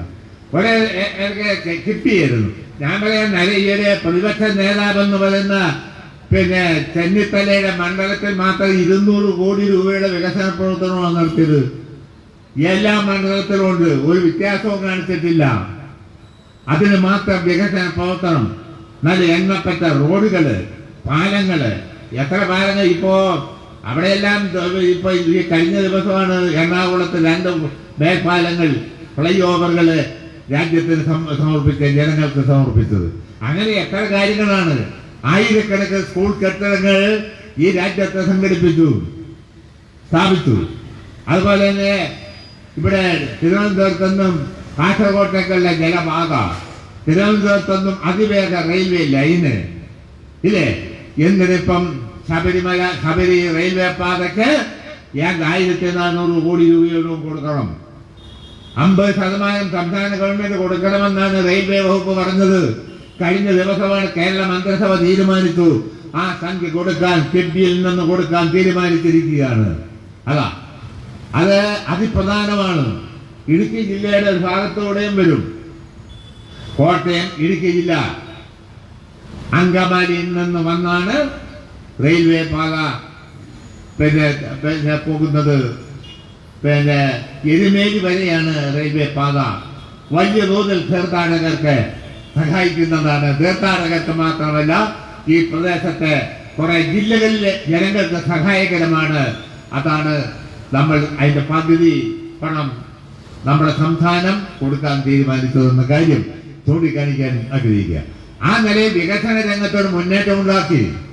ഞാൻ പറയാം, ഉമ്മൻചാണ്ടിയും മറ്റുമൊക്കെ ഞങ്ങളുടെ ഇടുക്കി ജില്ലയെ മെഡിക്കൽ കോളേജ് പ്രഖ്യാപിച്ചു. കോടി മുട്ടയിരുന്ന പോലെ മെഡിക്കൽ കോളേജ് പ്രഖ്യാപിച്ചു. സാധാരണ ഒരു പെട്ടിക്കട തുടങ്ങണേൽ ഒരു പ്ലാനും പരിപാടിയും വേണം. മുറുക്കാൻകട തുടങ്ങണേലും അതിന് ആസ്തി ഒന്ന് എന്തെല്ലാം സൗകര്യം വേണം, ഒരു പ്ലാനും പരിപാടിയും വേണ്ടേ. ഇതൊന്നുമില്ലാതെ, യാതൊരു ഭാവനയില്ലാതെ വിഡ്ഢിത്തം മാത്രം പുലമ്പുന്ന ഒരു ഭരണാധികാരി കാണുന്നിടത്തല്ല മെഡിക്കൽ കോളേജ്. മെഡിക്കൽ മന്ത്രി എന്ന് പറയുന്ന ശിവകുമാറിന്റെ വീട്ടിന്റെ അടുത്തൊരു മെഡിക്കൽ കോളേജ്. ഏഷ്യയിലെ ഏറ്റവും വലിയ മെഡിക്കൽ കോളേജാണ് പ്രിയമുള്ളൂര് തിരുവനന്തപുരം മെഡിക്കൽ കോളേജ്. എല്ലാ സൗകര്യവും. അതിന് പുറമെ അദ്ദേഹത്തിന്റെ വീട്ടിൽ, എന്നിട്ട് ഇവിടുന്ന് അങ്ങോട്ട് അവിടുന്ന് ഇങ്ങോട്ട് ഡോക്ടറും നേഴ്സുമാരും. എന്ത് വിഡിത്തമാണ്. ഞങ്ങളുടെ ജില്ലയിൽ ഒരു മെഡിക്കൽ കോളേജ് സ്ഥാപിച്ചിട്ട് ഉമ്മൻചാണ്ടി ഉദ്ഘാടനം ചെയ്തിട്ട് തിരുവനന്തപുരത്ത് ചെല്ലുന്നതിന് മുമ്പ് അതിന്റെ അംഗീകാരം കേന്ദ്ര മെഡിക്കൽ ബോർഡ് റദ്ദാക്കി. അന്തരാള ഘട്ടത്തിൽ വരുമ്പോഴാണ് നമ്മൾ അധികാരത്തിൽ വരുന്നത്. പഠിച്ചുകൊണ്ടിരുന്ന കുട്ടികളുടെ ഭാവി വെള്ളത്തിൽ. നമ്മൾ ആ കുട്ടികളെ അവിടുന്ന് മറ്റ് മെഡിക്കൽ കോളേജിലേക്ക് പഠിപ്പിക്കാൻ ഏർപ്പാട് ചെയ്തു. അനവധി കോടി രൂപ, 100 കണക്കിന് കോടി രൂപ മുടക്കി മെഡിക്കൽ കോളേജിന്റെ ബാക്കി നിർമ്മാണ പ്രവർത്തനങ്ങൾ നടത്തി. അടുത്ത നാളിലാണ് ആദരണീയനായ മുഖ്യമന്ത്രി അതിന്റെ ചികിത്സ ഉദ്ഘാടനം ചെയ്തു. പ്രിയമുള്ളവര്, ഇനി കേന്ദ്ര മെഡിക്കൽ ബോർഡിന്റെ അംഗീകാരം കിട്ടിയാൽ മെഡിക്കൽ വിദ്യാഭ്യാസവും നടത്താം. ആ നിലയിലാണ് നമ്മൾ കാര്യങ്ങൾ ചെയ്യുന്നത്. അവിടെ കിഫ്ബിക്കെതിരെയുള്ള യുദ്ധം ഈ രാജ്യത്ത് ഒരുപാട് കാര്യങ്ങൾ നടക്കുന്ന നൻകലാപ്പാണ്. കോൺഗ്രസിന് ഒരു ഭാഗത്ത്, കോൺഗ്രസിന്റെ കൂടെ കൂടിക്കൊണ്ട് BJP സംഘപരിവാർ ശക്തികളും ഇപ്പം നടത്തിക്കൊണ്ടിരിക്കുന്നത് എന്ന കാര്യം ഞാൻ ഈ അവസരത്തിൽ പ്രത്യേകിച്ച് ചൂണ്ടിക്കാണിക്കാൻ ആഗ്രഹിക്കുക. നമ്മൾ ലൈഫ് മിഷൻ പറഞ്ഞു. ഉമ്മൻചാണ്ടിയുടെ കൂട്ട ഉമ്മൻചാണ്ടി 30,000 വീടുണ്ടാക്കുമെന്ന് പറഞ്ഞു. ആർക്കുണ്ടാക്കിയെന്ന കുറെ ഉണ്ടാക്കി. ബാക്കിയുള്ളത് അന്തരാള ഘട്ടത്തിൽ ഉണ്ടായിരുന്ന വീട് പൊളിച്ചിട്ട് തറയും കിട്ടി പ്ലാസ്റ്റിക് വലിച്ചു കെട്ടി അതിന്റെ കീഴെയായിരുന്നു ആയിരക്കണക്കിന് ആളുകൾ. ഉമ്മൻചാണ്ടിയാണ് അവിടെ കിടക്കട്ടെ, മാർക്സിസ്റ്റുകാരൻ കൊണ്ടെന്നല്ല LDFകാരൻ കൊണ്ടെന്നല്ല എന്ന് വെക്കും. പക്ഷേ ഞങ്ങൾ കരുതുന്നത് ഒരു മനുഷ്യരല്ലേ, അവർക്ക് ആദ്യം ആ വീട് തീർക്കാൻ സൗകര്യം കൊടുത്തു. 2,40,000 വീട് നിർമ്മിച്ച് പൂർത്തിയാക്കി. ഇനി അടുത്ത ഘട്ടം 5 ലക്ഷം പേർക്ക് വീട് അർഹത വേണ്ടവർക്ക് എല്ലാം കൊടുക്കും. ഈ ഗവൺമെന്റ് നയമതാണ്. അതാണ് ആർക്കാണ് നിഷേധിക്കാൻ പറ്റുന്നത്? ഇന്ത്യയിൽ ഏതെങ്കിലും സംസ്ഥാന ഗവൺമെന്റ് ഈ നില പ്രവർത്തിച്ചിട്ടുണ്ടോ? ഉണ്ടോ? ഞാൻ ബെല്ല് വിളിച്ചുകൊണ്ട് ചോദിക്കുകയാണ്. ഇല്ല എന്ന കാര്യം ഉറപ്പാണ്. അതുപോലെ തന്നെ പെൻഷന്റെ കാര്യം നോക്ക്. 59 ലക്ഷം പേർക്കാണ് പെൻഷൻ കൊടുത്തത്. ഉമ്മൻചാണ്ടി എത്ര പേർക്ക് കൊടുത്തു? 30 ലക്ഷം പേർക്ക് കൊടുത്തു. എന്ന് പറഞ്ഞാൽ എത്ര കൊടുത്തത്? 500 രൂപ വെച്ച്. 500 രൂപ ആരാ ആക്കിയത്? VS അച്യുതാനന്ദന്റെ ഗവൺമെന്റ് ആക്കിയതാണ് 500 രൂപ. ഉമ്മൻചാണ്ടി ആസനത്തിലെ പൊടിയും തട്ടി ഇറങ്ങി പോകാൻ നേരത്തെ 100 രൂപ കൂട്ടി 600 രൂപയാക്കിയത്. മനസ്സിലായില്ലേ? അതോ വർഷങ്ങൾ കുടിശ്ശിക വരുത്തിയിട്ടാണ് നമ്മുടെ ഗവൺമെന്റ് തലയിൽ വെച്ചിട്ടാണ് ഉമ്മൻചാണ്ടി പോയത്. എന്റെ പ്രിയപ്പെട്ട സുഹൃത്തുക്കളെ, ഉമ്മൻചാണ്ടി പാവപ്പെട്ട കാരണവന്മാരോട് പറഞ്ഞതല്ല, നിങ്ങൾ അവിടെ പോയി സർവീസ് സഹകരണ സംഘത്തിൽ പോയി മേടിച്ചു, അവിടെ പോയി മേടിച്ചു, ഇവിടെ പോയി മേടിച്ചോളാൻ പറഞ്ഞു. ഈ പാവങ്ങൾ നടക്കുക. അവിടെ ഇരിക്കുന്നവന്മാർക്ക് കണ്ണിച്ചോരുണ്ടോ? ഒരാഴ്ച കഴിഞ്ഞ് വാ കാർത്തവരെ പറഞ്ഞയച്ചു. എന്നാൽ ആണുങ്ങളുടെ കൂട്ട് പിണറായി വിജയൻ പറഞ്ഞു, നിങ്ങൾ അതിലെ ഇതിലൊന്നും നടക്കണ്ട, നിങ്ങളുടെ വീട്ടിലെത്തിച്ചതും എങ്ങനെയാ 1,500 ആക്കുമെന്ന് പറഞ്ഞു. 1,500 ജനുവരി മുതൽ കൊടുക്കുകയാണ്. അതുവരെ 1,400 രൂപയാണ് കൊടുത്തത്. കാരണോത്തിയുണ്ട് 3,000 രൂപ. അത്രയായി 59 ലക്ഷം പേർക്ക്. ഇത് പ്രത്യുത്പാദനപരമല്ല എന്ന് വാദിക്കുന്നവരുണ്ട്. ഇത് വേണ്ടതാണോ? അതാണ് ഉമ്മൻചാണ്ടി ഇതെല്ലാം കശക്കന്നെ ഇല്ലാതെ പൂർണ്ണമായി ആക്കാൻ പറ്റുമോ? പറ്റുകയില്ല. എന്നാ കൊടുത്തോ? ഇല്ല. എന്നാ കൊടുത്തില്ലേ? കൊടുത്തു. അങ്ങനെ വരുത്തുക. അതാണ് ഇവരുടെ പടി. കാരണം വേണ്ട, പൂർണ്ണമായി വേണമെന്ന് പറഞ്ഞാൽ ജനങ്ങൾ കൈകാര്യം ചെയ്യുമെന്നറിയാം. അതുകൊണ്ടാ ഫലത്തിൽ അട്ടിമറിക്കുന്ന പടിയാണ് UDF ചെയ്തത്. എല്ലാ ജനക്ഷേമ പരിപാടികളോടും അവരുടെ നിലപാടല്ലേ? ഞങ്ങൾ അങ്ങനെയാണോ? ഞങ്ങൾ പിറപ്പ് പണിയൊന്നും കാണിക്കുകയില്ല. കൊടുക്കുമെന്ന് പറഞ്ഞാൽ കൊടുത്തിരിക്കുന്നു. അതാണ് ഞങ്ങളുടെ ഗവൺമെന്റ്. അതല്ലേ 59 ലക്ഷം പേർക്കാണ് കൊടുത്തത്. മുഖ്യമന്ത്രി പറഞ്ഞു, നിങ്ങൾ അതിലെതിരെ പോകണ്ട, നിങ്ങളുടെ വീട്ടിലെത്തിച്ചേരാനുള്ള സംവിധാനം ചെയ്യാം. പ്രതിമാസം കൃത്യമായിട്ടാണ് കാരണവന്മാർക്ക് പെൻഷൻ കിട്ടുക. അവർക്ക് കൊടുത്തത് ശരിയാണ്. എന്തുകൊണ്ട്? ഈ കേരളത്തിന്റെ ശ്രദ്ധയിൽ അവർക്കാകാവുന്ന കാലത്ത് കഠിനാധ്വാനം ചെയ്തവരാണ്. ഇപ്പൊ ജീവിക്കാൻ വഴിയില്ല. മക്കളുണ്ട്, മക്കൾക്ക് ശേഷിയില്ല സംരക്ഷിക്കാൻ. മക്കൾ ഇല്ലാത്തവരുണ്ട്. മക്കളുണ്ടെങ്കിലും തന്തയ്ക്കും തലയ്ക്കും വെള്ളം കൊടുക്കാത്തവരുമുണ്ട് നാട്ടില്. അപ്പൊ പിന്നെന്താ? അവർക്ക് കൈത്താങ്ങ് കൊടുക്കേണ്ട ബാധ്യത നമ്മുടേതുപോലെ ഒരു ഗവൺമെന്റ് ഉണ്ട്. അതാണ് ഇടതുപക്ഷ ജനാധിപത്യത്തിന്റെ കാഴ്ചപ്പാടെന്ന കാര്യം ഞാൻ ഈ അവസരത്തിൽ പ്രത്യേകിച്ചും ഓർമ്മപ്പെടുത്തുവാൻ ആഗ്രഹിക്കുക. അതുകൊണ്ടാണ് ഞങ്ങൾ ഈ മാർഗം സ്വീകരിക്കുന്നത്. അതാ കൃത്യമായി നൽകിക്കൊണ്ടിരിക്കുകയാണ് പ്രതിമാസം. അപ്പോ ഭവന നിർമ്മാണം മാത്രമല്ല, പെൻഷന്റെ കാര്യത്തിലും കൃത്യതയോടുകൂടിയുള്ള നിലപാട്. വിദ്യാഭ്യാസ രംഗത്ത് ഞങ്ങൾ സ്വീകരിച്ച നിലപാടെന്താ? സ്വാശ്രയ സ്ഥാപന ഇഷ്ടം പോലെ തുടങ്ങി കാശ് മേടിയിലായിരുന്നോ ഞങ്ങളെ പണി? ലീഗുകാരന്റെ പണി അതല്ലായിരുന്നോ അബ്ദുൾ റബ്ബും കൂട്ടരും കൂടെ ചെയ്തത്? അബ്ദുൾ റബ്ബും കൂട്ടരും ഇവിടെ ഭരിച്ചപ്പോ വിദ്യാഭ്യാസ വകുപ്പിന് നേതൃത്വം കൊടുത്തപ്പോ പാഠപുസ്തകം നമ്മുടെ കുട്ടികൾക്ക് കിട്ടിയോ? ഇല്ലല്ലോ. ഞങ്ങൾ സ്വാശ്രയ വിദ്യാഭ്യാസ സ്ഥാപനം ഞങ്ങൾ അനുവദിക്കുന്നില്ല. 1. 2, നിലയിലുള്ള ഞങ്ങളായി നിർത്തുന്നില്ല. പൊതുവിദ്യാഭ്യാസ രംഗം ശക്തിപ്പെടുത്തുക എന്നതാണ് നമ്മുടെ നിലപാട്. പൊതുവിദ്യാഭ്യാസ രംഗം എന്ന് പറഞ്ഞാൽ സർക്കാരിന്റെ വിദ്യാലയങ്ങൾ മാത്രമല്ല, മാനേജ്മെന്റിന്റെ വിദ്യാലയങ്ങൾ അടക്കംപുറം റിക്കഗ്നേഷനുള്ള സ്കൂളുകൾ എല്ലാം. അതാണ് പൊതുവിദ്യാഭ്യാസ രംഗം എന്ന് ഞങ്ങൾ കാണുന്നത്. അത് ഹൈടെക് ആക്കി മാറ്റുക. 45,000 ക്ലാസ് മുറികൾ ഹൈടെക് ആക്കി മാറ്റി വിദ്യാഭ്യാസ രംഗത്ത് സമഗ്രമായ മാറ്റം കൊണ്ടുവന്നു. അതല്ലേ ഗവൺമെന്റ്? കൃത്യതയോടുകൂടിയല്ലേ ഗവൺമെന്റ് പ്രവർത്തിക്കുന്നത്? ആർക്ക് നിഷേധിക്കാൻ പറ്റും? വിദ്യാഭ്യാസ രംഗത്ത് ആ മാർഗമാണ് നമ്മുടെ ഗവൺമെന്റ് സ്വീകരിക്കുക. അതിന്റെ ഫലം വിദ്യാഭ്യാസ രംഗത്തുണ്ട്. പാഠപുസ്തകം ക്ലാസ് തുടങ്ങുന്നതിന് മുമ്പ് തന്നെ കൃത്യമായി എത്തിക്കും. അബ്ദുൽ റബ്ബിനെ പോലല്ല. ലീഗിന് കമ്മീഷൻ കിട്ടാത്തോണ്ടാ പാഠപുസ്തകം കൊടുക്കാത്തത്. കൊടുത്തോ കൃത്യം? അബ്ദുൽ റബ്ബിനോട് ചോദിച്ചു, മന്ത്രി പാഠപുസ്തകം ഇല്ലല്ലോ എന്ന് ചോദിച്ചപ്പോ, പാഠപുസ്തകം ഇല്ലേലും പഠിക്കാമല്ലോ എന്ന് പറഞ്ഞ് വിദ്യാനായ ലീഗുകാരനായിരുന്നു വിദ്യാഭ്യാസ മന്ത്രി. ഇപ്പോൾ അതല്ല. ഉന്നത വിദ്യാഭ്യാസം ജലീല്, പൊതുവിദ്യാഭ്യാസം രവീന്ദ്രൻ മാസ്റ്ററെ. എത്ര ഭംഗിയായാ പോകുന്നത്? പറ, നിങ്ങൾക്ക് എങ്ങനെ ചെയ്യാൻ കഴിയോ? ഇപ്പൊ ഞാൻ പറയാം, ലോകത്ത് മുഴുവൻ സ്കൂളുകൾ അടച്ചു കിടക്കുക, കോളേജും സ്കൂളും എല്ലാം. COVID-19 വന്നതിനെ തുടർന്ന് ഇവിടെയോ? ഇവിടെ ഓൺലൈനിൽ ക്ലാസ് നടത്തുക. അത്രയെങ്കിലും ആയി. നമ്മുടെ കുട്ടികളുടെ ഒരു വർഷം പോയി. അതുകൊണ്ടാണ് എന്തെങ്കിലും ന്യൂനത ഉണ്ടേ പോലും അത്രയുമെങ്കിലും ആവട്ടെ. അതാണ് നമ്മുടെ ഗവൺമെന്റ് നിലപാടതാണ്. ഓൺലൈനിൽ നടത്തി LKG UKG അടക്കം എല്ലാ ക്ലാസ്സുകളിലും ഓൺലൈനിൽ പഠനം നടത്തി കൊടുത്തു. അതാണ് ആ നിലയിൽ പ്രവർത്തിച്ചത്. എവിടെ? ലോകത്ത് എവിടെയെങ്കിലും പ്രവർത്തിച്ചോ? ഇന്ത്യയിലെ ഏതെങ്കിലും സംസ്ഥാനത്ത് അങ്ങനെ നടത്തിയോ ക്ലാസുകൾ? അതാണ് സമൂഹത്തെ പറ്റി, നമ്മുടെ കുട്ടികളുടെ ഭാവിയെ പറ്റി നമുക്ക് ഉത്കണ്ഠയുണ്ട്. ഗത്യന്തരമില്ലാത്തതുകൊണ്ടാണ് COVID-19 വന്നതിനെ തുടർന്ന് നിയന്ത്രണം ഏർപ്പെടുത്തേണ്ടി വന്നതെന്ന കാര്യം നമുക്ക് നിഷേധിക്കാൻ കഴിയുന്നതല്ല. ഈ നിലയിൽ എന്റെ പ്രിയപ്പെട്ട സുഹൃത്തുക്കളെ, എത്ര കാര്യങ്ങളാണ് നമ്മുടെ ഗവൺമെന്റ് ചെയ്തത്? എത്ര കാര്യങ്ങൾ! ഏത് കാര്യങ്ങളിലും നമുക്ക് വ്യക്തമായ നിലപാടുണ്ട്. വിദ്യാഭ്യാസ രംഗം, പൊതുജനാരോഗ്യ രംഗം, ഓടി പട്ടയിലെന്നാല് മെഡിക്കൽ കോളേജും പ്രഖ്യാപിച്ചിട്ട് പോയി യോഗ്യന്മാര്. ഞങ്ങളാണ് 1000 കോടി രൂപ ഇതിനു വേണ്ടി മുടക്കിയത്. എവിടൊക്കെ പ്രഖ്യാപിച്ചോ അവിടെ എല്ലാം സ്ഥാപിക്കുകയാണ്. ഇടുക്കി പൂർണ്ണമാക്കി, പത്തനംതിട്ടയിൽ പൂർണ്ണമാക്കി. അങ്ങനെ എത്ര എണ്ണം! ആയുർവേദം രംഗത്ത് ഞാൻ പറയാൻ പ്രിയമുള്ളവരെ, മെഡിക്കൽ കോളേജുകൾ പൊതുജനാരോഗ്യ രംഗത്ത് ഇതുപോലെ പ്രവർത്തിച്ചൊരു കാലഘട്ടമുണ്ടോ? COVID-19 നേരിടാൻ, നിപ വൈറസിനെ നേരിടാൻ, പകർച്ചപ്പനിയെ നേരിടാൻ എന്തിനെ? ഉമ്മൻചാണ്ടിയുടെ കാലത്ത് ആശുപത്രിയിൽ ഡോക്ടറുണ്ടോ? ഇല്ല. ഡോക്ടറിന്റെ മരുന്നുണ്ടോ? ഇല്ല. എന്താ പിന്നെ? കുറിപ്പ് കൊടുക്കും. പാവപ്പെട്ട കുറിപ്പ് കൊണ്ടുപോകണം മെഡിക്കൽ സ്റ്റോറിൽ. പോക്കറ്റിൽ പൈസയും വേണം. ഇപ്പം അങ്ങനാണോ? അല്ലല്ലോ. കൃത്യതയോടുകൂടി നടക്കുന്നില്ലേ?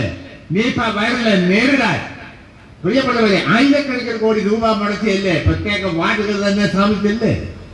കാരണം സാധാരണ വാർഡിൽ മറ്റ് രോഗികളോ ഒപ്പം കഴിയില്ല. അവർക്കും രോഗം പഠിക്കും, വലിയ പ്രതിസന്ധിയാകും. അതുകൊണ്ട് പ്രത്യേക വാർഡുകൾ തന്നെ സ്ഥാപിച്ചിരിക്കുന്നു. ഈ നിലയിൽ പ്രിയപ്പെട്ടവരെ, എല്ലാ രംഗത്തും ഇത് തന്നെയാണ് ചെയ്തിരിക്കുന്നത്. കൃഷി വകുപ്പ് ഇതുപോലെ ഫലപ്രദമായി പ്രവർത്തിച്ച കാലഘട്ടമുണ്ടോ? ഇല്ലല്ലോ. കൃഷി വകുപ്പ് 10,000 ഹെക്ടർ ഭൂമി തരിച്ചു കിടന്ന് ഏറ്റെടുത്ത് 1000 ടൺ, ലക്ഷക്കണക്കിന് ടൺ നെല്ല് കൂടുതൽ ഉൽപ്പാദിപ്പിച്ചു. പച്ചക്കറി ഉൽപാദനം നടത്തി. 16 പച്ചക്കറിക്ക് താങ്ങുവില ഇന്ത്യയിൽ എവിടെയെങ്കിലും, ലോകത്തെവിടെയെങ്കിലും, ഏതേലും രാജ്യത്ത് പച്ചക്കറി ഉൽപാദനത്തെ താങ്ങുവില നിശ്ചയിച്ചോ? ഈ ഗവൺമെന്റ് താങ്ങുവില നിശ്ചയിച്ചു എന്ന കാര്യം ഞാൻ ഈ അവസരത്തിൽ ഓർമ്മപ്പെടുത്തുവാൻ ആഗ്രഹിക്കുകയാണ്. ഇത് തന്നെയാണ് പ്രിയപ്പെട്ട സുഹൃത്തുക്കളെ റവന്യൂ വകുപ്പ്. നോക്ക്, 1,65,000 കൃഷിക്കാർക്ക് പട്ടയം കൊടുത്തു ഈ ഗവൺമെന്റ്. ഇടുക്കി ജില്ലയിൽ 40,000-ഓളം പട്ടയം കൊടുത്തു. എല്ലാ സംസ്ഥാനത്തെ എല്ലാ ജില്ലകളിലും പട്ടയത്തിന് അർഹതയുള്ളവർക്ക് പട്ടയം കൊടുക്കുക, അവശേഷിക്കുന്നു കൊടുക്കുക എന്ന നിലപാടാണ് ഈ ഗവൺമെന്റിനുള്ളത്. സിവിൽ സപ്ലൈ വകുപ്പ് ഇത്ര ഫലപ്രദമായി പ്രവർത്തിച്ച കാലഘട്ടമുണ്ടോ? ഇപ്പം ഈ COVID-19 തുടർന്ന് വന്ന പ്രതിസന്ധിയെ നേരിടാൻ എത്ര വലിയ പങ്കാണ് വഹിച്ചതെന്ന കാര്യം ഞാൻ ഈ അവസരത്തിൽ ഓർമ്മപ്പെടുത്തുവാൻ ആഗ്രഹിക്കുക. പ്രിയപ്പെട്ടവരെ, ഈ ഗവൺമെന്റിനെതിരെയാണ് എന്തെല്ലാം അപവാദ പ്രചാര വേലയാണ് നടത്തുക. അപവാദ പ്രചാര വേല. സ്വപ്ന എന്ന് പറയുന്ന സ്ത്രീ സ്വർണം കടത്തി. പത്രക്കാരെഴുതുന്ന കഥ ഒയ്യോ ലോക ചരിത്രത്തിൽ നടന്നിട്ടുണ്ടോ? സ്വപ്ന സ്വർണം കടത്തിയില്ലേ? അതിന് LDFന്റെ ഗവൺമെന്റ് കൂട്ടല്ലേ? മുഖ്യമന്ത്രി ഓഫീസിൽ നിന്ന് വിളിച്ചില്ല എന്ന് പറയുന്ന കസ്റ്റംസ് ഓഫീസറെ അപ്പഴെ മാറ്റി സുരേന്ദ്രനും ഒരു വായി നോക്കിയുണ്ട് കേന്ദ്രമന്ത്രി.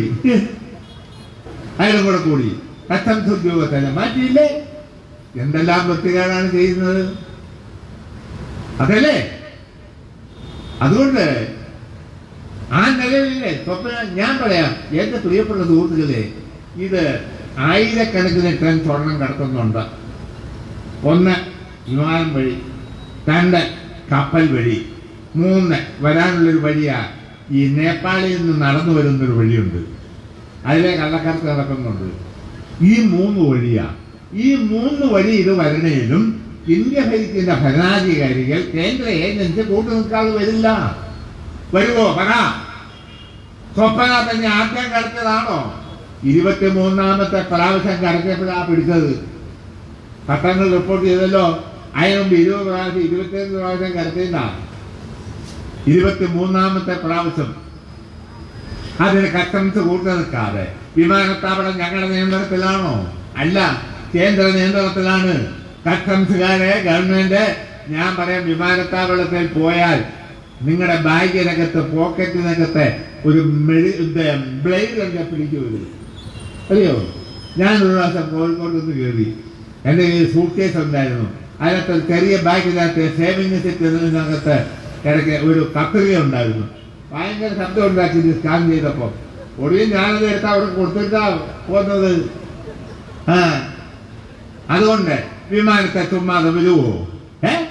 നരേന്ദ്ര മോദിയും കൂട്ടരും കൂടാതെ ഇവിടെ മുരളീധരനും സുരേന്ദ്രനും കുറച്ച് ദിവസമായിട്ട് കേൾക്കുന്നില്ല വലിയ ശബ്ദം. ഇവര് കൂടാതെ കമ്മീഷൻ മേടിക്കാതെ എങ്ങനെ ഇവിടെ സ്വർണ്ണം കടത്തുന്നതും പറ. അതിന് നമ്മുടെ വഴിയാണോ ഇത്? കസ്റ്റംസ് പിടിച്ചു കഴിഞ്ഞപ്പോൾ ബുദ്ധിമാനായ പ്രതിപക്ഷ നേതാവ് പറയാ, കേരള പോലീസ് കേസെടുക്കണമെന്ന്, വേദിയിലിരിക്കുന്നതിനെ എടുത്ത് ആവശ്യമില്ലാത്തത് വെക്കണമെന്ന്. കേന്ദ്ര ഗവൺമെന്റ് ഏജൻസി പിടിച്ചിരിക്കുക കസ്റ്റംസ്. നമ്മളാണ് തോട്ടിയിട്ട് പിടിക്കണമെന്ന്. ഇങ്ങനെ ഒരു തരത്തിന് പ്രതിപക്ഷ നേതാവായിരിക്കുന്നത് നമുക്കൊരു നല്ല കാര്യമാണ്. വിവരക്കേടേ പറയൂ. എന്തോ പറഞ്ഞോ, നാക്ക് തിരിച്ചോ, ശുദ്ധ സംബന്ധമേ പറയൂ. അത് കണക്കിന് പോണോ? അതെ, അല്ല പറ. കേന്ദ്ര ഏജൻസി പിടിച്ച് കേസെടുത്തിരിക്കുന്നിടത്ത് കേരള പോലീസ് കയറി ഇടപെട്ടാൽ നമ്മുടെ തലയിൽ വെക്കണം. അത് തന്നെ. കേസ് അട്ടിമറിച്ചൊന്നും പറഞ്ഞ് നമുക്കെട്ട് പണിയാവല്ലോ. അതിനാണ് പ്രധാനമന്ത്രിക്ക് മുഖ്യമന്ത്രി കത്തെഴുതി. ബഹുമാനപ്പെട്ട പ്രധാനമന്ത്രി, ഈ കള്ളക്കടത്തെന്നാല് രാജ്യത്തിന്റെ ഭാവിക്ക് അപകടമാണ്. അതുകൊണ്ട് നല്ല കേന്ദ്ര ഏജൻസിയെ വെച്ച് അന്വേഷിപ്പിക്കണം. അതാണ് അന്വേഷണം ശക്തിപ്പെടുത്തിയത്. പക്ഷെ ഇപ്പൊ അന്വേഷണം വന്നിപ്പോ എന്നാ ഇപ്പൊ കണ്ടില്ലേ? ഇപ്പൊ സ്വർണ്ണക്കടത്തിലെ യഥാർത്ഥ പ്രതിയുണ്ടോ? ഇല്ല. അതിന്റെ ഉടമസ്ഥരുണ്ടോ? സ്വർണ്ണത്തിന്റെ ആള് ഇല്ല. പിന്നെ ഇവിടെ ആർക്ക് കൊണ്ടൊന്നും അവരും ഇല്ല. പിന്നെ കമ്മീഷന് വേണ്ടി പ്രവർത്തിച്ച സ്വപ്നയും കെപ്പിനെയൊക്കെ പ്രതി. ഇപ്പൊ സ്വപ്നയെ വേറെ വഴിയിലേക്ക് മാപ്പുസാക്ഷിയാക്കാൻ പോകുന്നു എന്നാ കേന്ദ്രം പറയുന്നതിനനുസരിച്ച്. മാപ്പുസാക്ഷി ഗീഡി എന്നും പറഞ്ഞ് പറയാൻ അവന്മാർ വായി നോക്കി നടത്തുന്നുണ്ട്. രാഷ്ട്രീയ ലക്ഷ്യം വെച്ച് തെണ്ടുന്നേരം കാണിക്കുക. അതിനെയൊക്കെ ചെറുക്കാതിരിക്കാൻ ഒരു വഴിയില്ല. വേറെ എതിർക്കല്ലാതെ വേറെ എന്ത് വഴി? വേറെ വഴിയില്ല. ഓരോ ദുഷ്ടലാക്കാണ്. സ്പീക്കറെ വിളിക്കുന്നു, അവിടെ നോട്ടീസ്, ഇവിടെ നോട്ടീസ്, മുഖ്യമന്ത്രി ഓഫീസിൽ നോട്ടീസ്. ചുമനോ ബലരിങ്ങ പട്ടണം വേണമെന്നാണോ കീടി എന്ന് പറയുന്നവന്മാര് ധരിക്കുന്നത്? അതിനോട് പ്രതികരിക്കാതെ കേരള ജനത പോകാൻ പറ്റില്ല. രാഷ്ട്രീയം കളിക്കുകയാണ്. അതിനെ ചോദ്യം ചെയ്യാനുള്ള ബാധ്യത കേരളത്തിലെ 2.3 കോടി വരുന്ന ജനങ്ങൾക്കുണ്ട്. ഒരുമാതിരി തെറ്റത്തരം ചെയ്യുകയാണ്. അതിനെ ചോദ്യം ചെയ്യാതിരിക്കാൻ ഒഴിവില്ല. ഒരു പത്രം ഇടുകയില്ലേ, കേരള മന്ത്രിസഭയിലെ 2 or 3 മന്ത്രിമാർക്ക് ആയിരക്കണക്കിനേക്ക് ഭൂമി എവിടെ? മഹാരാഷ്ട്രയിൽ. ഇവന്മാര് കണ്ണേറ്റ് വന്നതുപോലെ എഴുതുന്നത് നോണ നോടയുന്നതല്ലേ, തമാശ പറയല്ല. എന്ത് വിട്ടിത്വം പറയും, എന്ത് വിട്ടിത്വം. കോടിയേരി ബാലകൃഷ്ണന്റെ മകനെ അറസ്റ്റ് ചെയ്തു. കോടിയേരി ബാലകൃഷ്ണനും CPIയും പാർട്ടിയും പറഞ്ഞത് എന്താ? അയാൾ തെറ്റ് കാണിച്ച അയാളെ ശിക്ഷിച്ചോളാന്നാ പറഞ്ഞേ. അല്ലാതെ ഞങ്ങൾ വേറെ രക്ഷക്കെത്തിയില്ല, എത്തുകയല്ല. അതല്ലേ ഗവൺമെന്റും പാർട്ടി എടുത്ത നിലപാട്? ഞാൻ ചോദിക്കട്ടെ, ഇവിടെ കരുണാകരന്റെ മക്കള് എന്തെല്ലാം വിവാദം ഉണ്ടാക്കി. ഉമ്മൻചാണ്ടിയുടെ മകന് എന്ത് വിവാദം ഉണ്ടായി. മുത്തൂറ്റിലെ പയ്യൻ കേരളത്തിലെ മുഴുവൻ MLA-മാർക്കും കത്തയച്ചില്ലേ? എന്തെല്ലാം വിവാദം. കോൺഗ്രസ് നേതാക്കന്മാർ ആര്യാട മുഹമ്മദിന്റെ മകന്, ലീഗിന്റെ മക്കള്, ലീഗിന്റെ നേതാക്കന്മാരുടെ മക്കള്, പണ്ഡിറ്റ് ജവഹർലാൽ നെഹ്റു, ഇന്ദിരാഗാന്ധി, വിവാദമില്ലേ? ഒക്കെ കൂടുതൽ വിശദീകരിച്ച നാണക്കേടാണ്. ഞാൻ കൂടുതൽ വിശദീകരിക്കുന്നില്ല. വിവാദം മാസത്തിലേക്കാണോ? പിന്നെ എന്തോ ആകാമല്ലോ. അവിടെ കോടിയേരി ബാലകൃഷ്ണന്റെ മകനെ കുഴപ്പം കാണിച്ചിട്ട് അയാളെ ശിക്ഷിച്ചോട്ടുന്നു. ഞങ്ങളെല്ലാം വിടാൻ പറഞ്ഞോ? അത് പ്രതിഷേധിച്ചോ? ഇല്ലല്ലോ. അക്കാര്യങ്ങൾ നല്ല വ്യക്തതയുണ്ട് ഞങ്ങളെ സംബന്ധിച്ചിടത്തോളം. അതുകൊണ്ട് ഈ നിലയിലുള്ള കാര്യങ്ങളാണ് ഇപ്പം ഇവർ ചെയ്തുകൊണ്ടിരിക്കുന്നത്. അതുകൊണ്ട് ഇടി എന്നൊക്കെ പറഞ്ഞ് ആവശ്യമില്ലാത്ത പണിയാ ചെയ്യുന്നത്. ഇടതുപക്ഷ ജനാധിപത്യ മുന്നണി ഗവൺമെന്റ് അതിന്റെ പ്രകടന പത്രിക പറഞ്ഞ കാര്യങ്ങൾ പൂർണ്ണമായി നടപ്പിലാക്കും. അതാണ്. അതുകൊണ്ട് അത് നടപ്പിലാക്കുന്നതുകൊണ്ടല്ലേ തദ്ദേശ സ്ഥാപന തെരഞ്ഞെടുപ്പിൽ ജനങ്ങൾ ശരിക്കും തല്ലിയില്ലേ നിങ്ങളെ? എന്തായി കോൺഗ്രസിന്റെ സ്ഥിതി, ലീഗിന്റെ സ്ഥിതി എന്തായി? ആരല്ല കൂട്ടിയത്? ലീഗുകാർ വഴി പോപ്പുലർ ഫ്രണ്ട് ഓഫ് ഇന്ത്യ, SDPI, വെൽഫെയർ പാർട്ടി, അന്തർദേശീയ ഇസ്ലാമിക് വർഗീയവാദികൾ എല്ലാം കൂടി ഏത് ഹിന്ദു രാഷ്ട്രം സ്ഥാപിക്കാൻ RSS നിൽക്കുന്നത് പോലെ ഇസ്ലാം രാഷ്ട്രം സ്ഥാപിക്കാൻ വേണ്ടി നിൽക്കുന്ന ആഗോളതലത്തിലെ ഭീകരവാദികളുടെ ഭാഗം ഇവിടെ ഉണ്ട്. അവരുമായി ലീഗുകാരൻ കൂടിയില്ലേ? കോൺഗ്രസോ RSSും സംഘപരിവാറും ചക്കരികളുമായി ബന്ധം എല്ലാം കൂടി അഭിയ പ്രമാണമുള്ള മുന്നണി അല്ലായിരുന്നോ നിങ്ങളുടെ മുന്നണി? ഇല്ലേ? എന്നിട്ട് എന്തായി? ജനങ്ങൾ കൈകാര്യം ചെയ്തു. ജനങ്ങൾ കൈകാര്യം ചെയ്തു, നല്ല ഭംഗിയായി. നമ്മ കുറ്റല വിജയം നേടി. 14 ജില്ലാ പഞ്ചായത്തുകളിൽ 11 ഞങ്ങൾ നേടി. 6 കോർപ്പറേഷനുകളിൽ 5 ജയിച്ചു. കണ്ണൂര് മാത്രമാണ് നിങ്ങൾക്ക് കിട്ടിയത്. ഇല്ലേ? 152 ബ്ലോക്കുകളിൽ 104 അതിലധികമാണ് ഞങ്ങൾ നേടിയത്. 500-600 ഗ്രാമപഞ്ചായത്തുകളിൽ ഞങ്ങൾ ജയിച്ചു. ദശലക്ഷക്കണക്കിന് പ്രിയമുള്ളവര്, ദശലക്ഷക്കണക്കിന് വോട്ടുകളാണ് കൂടുതൽ കിട്ടിയിരിക്കുന്നത്. UDF-നെ കഴിഞ്ഞും കൂടുതൽ. ആ രംഗത്ത് ഏത് രംഗത്താ മുന്നേറിയത്? എല്ലാ രംഗത്തും മുന്നേറി. മുനിസിപ്പൽ രംഗത്ത് അല്പം മുന്നേറ്റം അവർക്കുണ്ടായിരുന്നെങ്കിൽ ഇപ്പോ ഭാരവാഹികളുടെ തെരഞ്ഞെടുപ്പും അതിലും മാറ്റം വന്നിരിക്കുകയാണ് അക്കാര്യത്തിൽ. അതുകൊണ്ട് ഇടതുപക്ഷ ജനാധിപത്യ മുന്നണി കൂടുതൽ ജനപിന്തുണയാർജിച്ച്, ജനങ്ങളെ കൂടുതൽ കരുത്താർജിച്ച്, കൂടുതൽ ജനപിന്തുണ നേടിക്കൊണ്ട് മുന്നോട്ട് പോയിക്കൊണ്ടിരിക്കുന്ന ഒരു സാഹചര്യമാണ് നമുക്കിവിടെ ഉള്ളത് എന്ന കാര്യത്തിൽ യാതൊരു സംശയവും വേണ്ട. ആ നിലയിൽ ഈ ഗവൺമെന്റ് പറഞ്ഞ വാഗ്ദാനങ്ങൾ എല്ലാം നിറവേറ്റിക്കൊണ്ട് പ്രിയമുള്ളവരെ മുന്നോട്ട് പോകും എന്ന കാര്യത്തിൽ സംശയം വേണ്ട. ഏത് സാഹചര്യങ്ങളെയും ഞങ്ങൾ നേരിടും.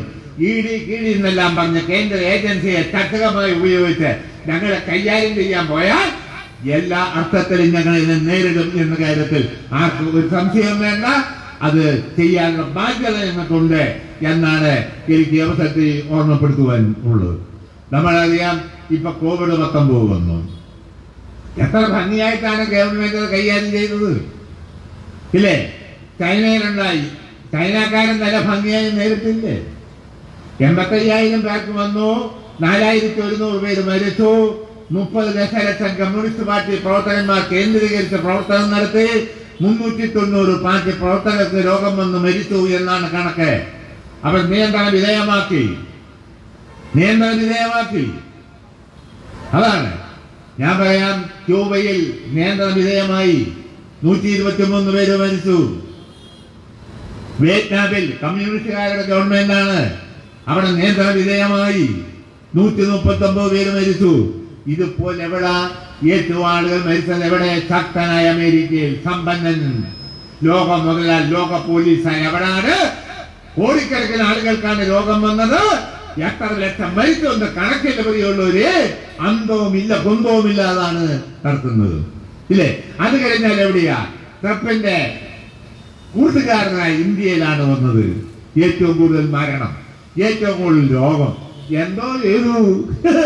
5 കിലോ അരി, കൂടുതൽ അരി 5 കിലോ. ഓ, ഒരു ഇന്ത്യൻ പ്രധാനമന്ത്രി പാക്കേജ് പ്രഖ്യാപിച്ച ഒരു കേന്ദ്ര ധനമന്ത്രി ഉണ്ട്. അവർ ഇടയ്ക്കിടയ്ക്ക് പാക്കേജ് പൂക്കേജ് എന്ന് പറഞ്ഞു. ഇവിടെ നാട്ടുകാരന് വല്ല ഗുണമുണ്ടോ? ഇന്ത്യയിലെ മുതലാളിമാർക്ക് ഗുണമുണ്ടായി? ആർക്കെന്ത് ഗുണമുണ്ടായി പറയണമല്ലോ. അതുകൊണ്ട് തന്നെ പ്രിയപ്പെട്ട സുഹൃത്തുക്കളെ, ഇവിടെ നല്ല ഭംഗിയായാണ് നമ്മൾ നേരിട്ടത്. ഇറ്റലിയിലും ജർമ്മനിയിലും ഒക്കെ എങ്ങനെയാണെന്നറിയോ? ഇറ്റലിയിലെ 60 വയസ്സ് മുതൽ താഴേക്ക് പ്രായമുള്ളവരെ ചികിത്സ വെന്റിലേറ്ററൊക്കെ കൊടുക്കും. 60 വയസ്സ് മുതൽ മുകളിലോട്ടുള്ളവരാണ് വെന്റിലേറ്റർ കൊടുക്കുകയല്ല, സപ്പോർട്ടെന്നാണ്. അപ്പറേ ഇപ്പറേം ബെഡേൽ. ഈ ബെഡേൽ 50 വയസ്സുകാരനാണ്, അയാൾക്ക് വെന്റിലേറ്ററൊക്കെ കൊടുക്കും, കൃത്രിമ ശ്വാസോച്ഛ്വാസമൊക്കെ കൊടുക്കും. ഇപ്പോഴേ 75കാരനാണ് പോക്കാം, ഗുളികയും മരുന്നും കൊടുക്കും, വെള്ളവും. ഇങ്ങനെയാണ് ഇറ്റലി, ജർമ്മനി. അവിടെ പോയതാരാ? ക്യൂബയിലെ ഡോക്ടർമാർ പിന്നെ പോയി ചികിത്സിക്കാൻ. ക്യൂബയിലെ ഞാൻ പറയാം, ഇന്ത്യയിൽ ഈ കേരള സംസ്ഥാനം നേരിട്ടതുപോലെ COVID-19 നേരിട്ടൊരു സംസ്ഥാനമുണ്ടോ? ഞങ്ങൾ വെല്ലുവിളിച്ച് ചോദിക്കുകയാണ്. നരേന്ദ്രമോദിയുടെ പാർട്ടി ഭരിക്കുന്നവരുണ്ടല്ലോ, കോൺഗ്രസ് ഭരിക്കുന്നവരില്ലേ? ഓ, ഇവിടെ എന്തെല്ലാം പണിയാണ് കാണിച്ചത്. എല്ലാവരെയും യോജിപ്പിച്ച് പ്രവർത്തിക്കാനാണ് ഞങ്ങൾ ആഗ്രഹിച്ചത്. അതിനെപ്പോഴേലും കൂട്ടുനിന്നോ? വേണ്ട നിലയില് ഇല്ലല്ലോ. അതിന് വേണ്ട നില കൂട്ടുനിന്നില്ലല്ലോ. അതിന് പകരം നിയന്ത്രണം ലംഘിച്ചുകൊണ്ട് ഇല്ലാത്ത പ്രശ്നങ്ങൾ ഉണ്ടാക്കുകയാണ് ചെയ്തത്. ഇല്ലാത്ത പ്രശ്നം, രോഗം പടരാനുള്ള സംവിധാനമാണ് ചെയ്തത്, ഇല്ലേ? പ്രിയപ്പെട്ടവരെ, ഇവിടെ കോവിഡ് തുടങ്ങിയപ്പോ തന്നെ മന്ത്രിസഭാ യോഗം കൂടുമ്പം 3 മാസത്തേക്കുള്ള ഭക്ഷ്യധാന്യമേ ഉള്ളൂ സ്റ്റോക്ക്. കൂടുതൽ ഭക്ഷ്യധാന്യം ശേഖരിക്കാൻ തീരുമാനിച്ചു, ഇല്ലേ? 88 ലക്ഷം കാർഡുടമകൾക്ക് കിറ്റ്, കാർഡില്ലാത്തവർക്ക് കിറ്റ്, എല്ലാം കൊടുത്തില്ലേ? ഞാൻ പറയാം, വോട്ട് ചോദിക്കാൻ നിയമസഭയ്ക്ക് പഞ്ചായത്ത് തെരഞ്ഞെടുപ്പിൽ ആളുകൾ പിന്നെ വീടുകളിൽ തന്നപ്പോ കോൺഗ്രസിന്റെ പ്രവർത്തകരായിരുന്ന കോൺഗ്രസ് എന്ന് പറഞ്ഞ മരിക്കുന്ന ആളുകൾ പറഞ്ഞെന്താ, ഇതിപ്പോ ഒരു ഗവൺമെന്റിന് എന്ത് ചെയ്യാനാണ്? നമ്മുടെ പ്രവർത്തകരെ അടുക്കളയിൽ പിടിച്ചുകൊണ്ട് ഇത് നോക്ക്, കെട്ടിരിക്കുക, ഇഷ്ടം പോലെ അരിയും സാധനങ്ങളും ഇരിക്കുകയാണ്. ഇനിയിപ്പോ 4 മാസം കൂടെ കൊടുക്കുമെന്ന് ഗവൺമെന്റ് വ്യക്തമാക്കിയിരിക്കുകയാണ്. സിവിൽ സപ്ലൈ ഇതുപോലെ വർക്ക് ചെയ്ത് പ്രവർത്തിച്ചൊരു കാലഘട്ടമുണ്ടോ? ഉണ്ടോ? പ്രിയമുള്ളവരെ, ഉമ്മൻചാണ്ടി ആയിരുന്നെങ്കിൽ ഇവിടെ മരിച്ച് ചത്തനും മനുഷ്യൻ എന്ത് ചെയ്യുമെന്നൊക്കെ ഞങ്ങൾക്കറിയാം. ഇതിൽ നിന്ന് കക്കാൻ നോക്കുന്നവന്മാരാണ് കള്ളന് കഞ്ഞിവിത്തവന്മാര്, അതല്ലേ? ഉമ്മൻചാണ്ടിയുടെ ഭരണമായിരുന്നേ ബഹുക്ഷേമമായിരുന്നു. ആകാതിരുന്നത് കേരള ജനതയുടെ ഭാഗ്യം, അതല്ലേ? അതുകൊണ്ട് പ്രിയമുള്ളവരെ, ഇവരെന്തെല്ലാമാണ്, ഇവിടെ എന്തെല്ലാം പ്രശ്നങ്ങൾ ഉണ്ടാക്കി, അക്രമ സമരം നിർത്തി, ഇല്ലേ? ജനങ്ങൾ ഗവൺമെന്റ് ചെയ്ത നല്ല കാര്യങ്ങൾ മറച്ചുവെച്ച് പത്രമാധ്യമങ്ങൾ എന്തെല്ലാമോ, മലയാള മനോരമ എല്ലാം ഇങ്ങനെ എഴുതുകയല്ലേ, അതല്ലേ? ഒരു സിൻഡിക്കേറ്റ് പോലെ നിന്നല്ലേ പ്രവർത്തനം. മുഖ്യമന്ത്രിയെ വ്യക്തിപരമായി ആക്രമിക്കുക, മന്ത്രിമാരെ വ്യക്തിപരമായി ആക്രമിക്കുക, ഗവൺമെന്റ് ചെയ്ത നല്ല കാര്യങ്ങളെല്ലാം, ഇല്ലേ, ഏറ്റുമാറ്റി കളയാൻ വേണ്ടി അപവാദ പ്രചാരവേല നടത്തുക. പ്രിയപ്പെട്ട സഹോദരി സഹോദരന്മാരെ, ഈ മാർഗങ്ങളാണ് സ്വീകരിച്ചത് എന്ന് നമ്മൾ കണ്ടതാണ്. അതേസമയം COVID-19 നടത്തിയ സമരം, ലോക ജനത നടത്തുന്ന സമരം, അതിൽ കേരളം വഹിച്ച പങ്ക് മഹത്തായ പങ്കാണ് എന്ന കാര്യം അഭിമാനബോധത്തോടു കൂടി പറയാൻ ഞാൻ ഈ അവസരം വിനിയോഗിക്കുക. നിസ്സാരമായ കാര്യമല്ല. ലോകത്തൊരിടത്തും ഇത്തരം ഭംഗിയായി ഇന്ത്യയിൽ ഏതെങ്കിലും സംസ്ഥാനത്ത് ഒരു സംസ്ഥാന ഗവൺമെന്റ് ഇതുപോലെ പ്രവർത്തിച്ചിട്ടുണ്ടോ? ഇല്ല. പ്രവർത്തിച്ചിട്ടില്ല. ആത്മാഭിമാനത്തോടു കൂടി ഞങ്ങൾക്ക് നെഞ്ചത്ത് കൈവച്ചുകൊണ്ട് ഈ ഗവൺമെന്റ് പറയാം, ഏറ്റവും ഫലപ്രദമായ പ്രവർത്തനമാണ് COVID-19 നമ്മൾ നടത്തിയത്. ഇതിന് ഇതുവരെ ആയി വരുന്നുണ്ട്. ഇപ്പം അതുപോലെ ചികിത്സിച്ചത് എങ്ങനെ? നിലവിലുള്ള ചികിത്സാ സമ്പ്രദായം ഉപയോഗിച്ചാണ് നമ്മൾ ചികിത്സിച്ചത്. കുറെ ആളുകൾ മരിച്ചിട്ടുണ്ട്. ലോകത്ത് ഗവേഷണം നടക്കുന്ന ഇപ്പൊ കണ്ടെത്തിയെന്ന് പറയുന്നുണ്ട്. ഇപ്പം ഇന്ത്യയിലും കണ്ടെത്തി എന്നാണ് പറയുന്നത്. അത് ഫലപ്രദമാകട്ടെ, നാശിക്കുകയാണ്. പക്ഷേ ഇവിടെ പണ്ട് വസൂരി വന്നപ്പം, കോളറ വന്നപ്പം, പ്ലേഗ് വന്നപ്പം, നിപ വൈറസ് വന്നപ്പം അന്ന് ഇതിന് മരുന്നില്ലായിരുന്നു. ഉണ്ടായിരുന്ന ചികിത്സ, പഴയ ചികിത്സാ സമ്പ്രദായം ഉപയോഗിച്ച് ചികിത്സിച്ചു. കുറെ അധികം ആളുകൾ മരിച്ചു, കുറെ ആളുകൾ രക്ഷപ്പെട്ടു. അതാണ് ലോക ചരിത്രം. അതാ ഈ നിപ വൈറസിനെതിരെ അത് തന്നെ. നിലവിൽ മരുന്നുകളില്ലായിരുന്നു. ഗവേഷണം നടത്തി ഓരോ രാജ്യത്തും ഇപ്പൊ കണ്ടെത്തി എന്ന് പറയുന്നു. അത് വിജയകരമാകട്ടെ എന്ന് ആശംസിക്കുകയാണ്. അതാണ് അതുവരെ നിലവിലുള്ള ചികിത്സ ഉപയോഗിച്ചാണ് ചികിത്സ നടത്തിയത്. അതുകൊണ്ട് ഇതിനെതിരെ ജാഗ്രത പാലിക്കണം, മാസ്ക് ധരിക്കണം, ഹാൻഡ് വാഷിംഗ് നടത്തണം, ജാഗ്രത പാലിക്കണം, അകലം പാലിക്കണം എന്ന കാര്യം നിർബന്ധമാണ്. രോഗം മാറിയിട്ടില്ല, ഇപ്പോഴും പ്രിയമുള്ളവരെ നിലനിൽക്കുന്നു. അതാണ് ലോകത്തെമ്പാടും അതാണ് ഇന്നത്തെ അവസ്ഥ എന്ന കാര്യം ഞാൻ ഈ അവസരത്തിൽ പ്രത്യേകിച്ചും ഓർമ്മപ്പെടുത്തുവാൻ ആഗ്രഹിക്കുകയാണ്. അതുകൊണ്ട് നമ്മുടെ ഗവൺമെന്റിനെതിരെ അപവാദ പ്രചാരവേല നടത്തുക, മന്ത്രിമാർക്കെതിരെ അപവാദ പ്രചാരവേല നടത്തുക.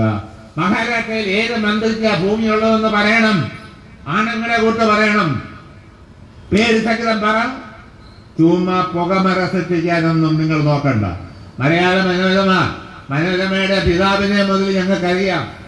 ഞാനൊക്കെ കമ്മ്യൂണിസ്റ്റ് പാർട്ടി വന്നപ്പം മനോരമ ചെറിയാനെ മാതൃഭൂമി മേനോനെ എന്ന് മുദ്രാവാക്യം വിളിച്ചാണ് വന്നത്. അന്ന് അതാ സ്ഥാപിച്ചതാണല്ലോ മലയാള മനോരമയുടെ മുതലാളി.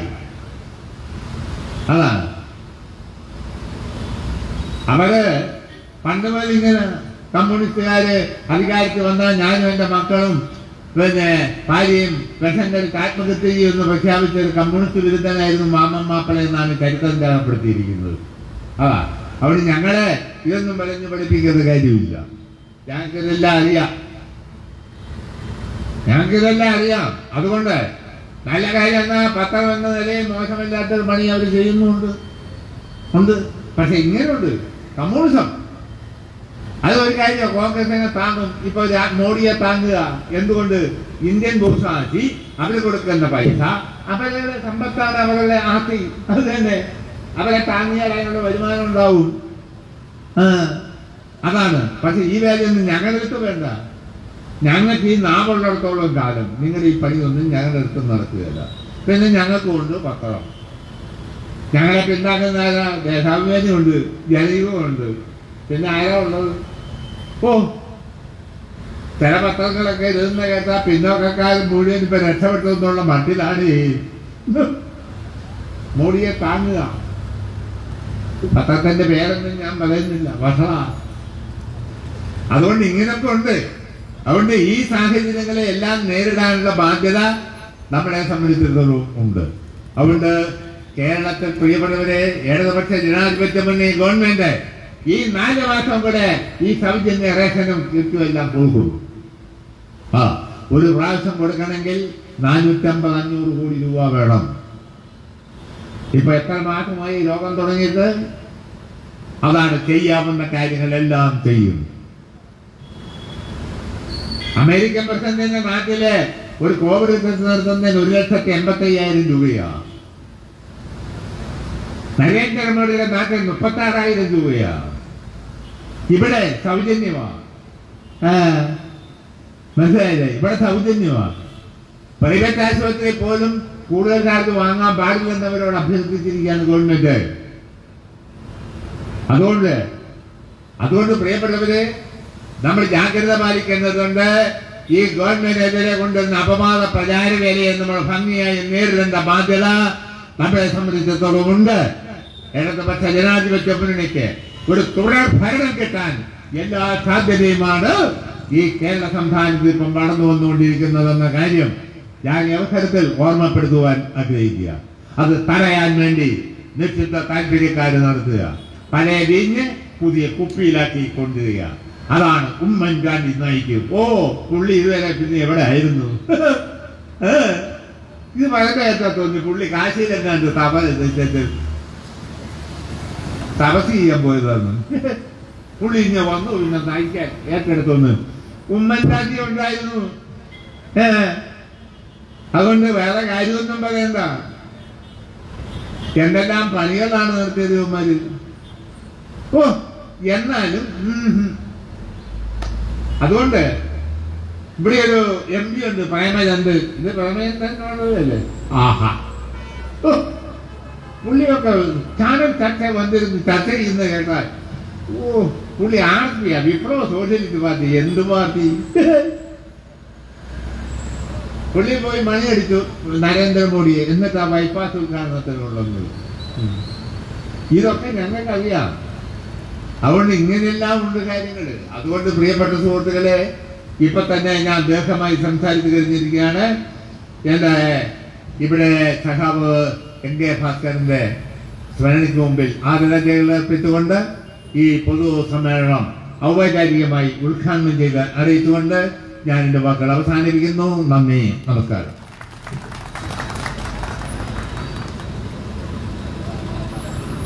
അടുത്തതായി CPIMന്റെ സംസ്ഥാന കമ്മിറ്റി അംഗം സഖാവ് സൂസൻ കോടി സംസാരിക്കും.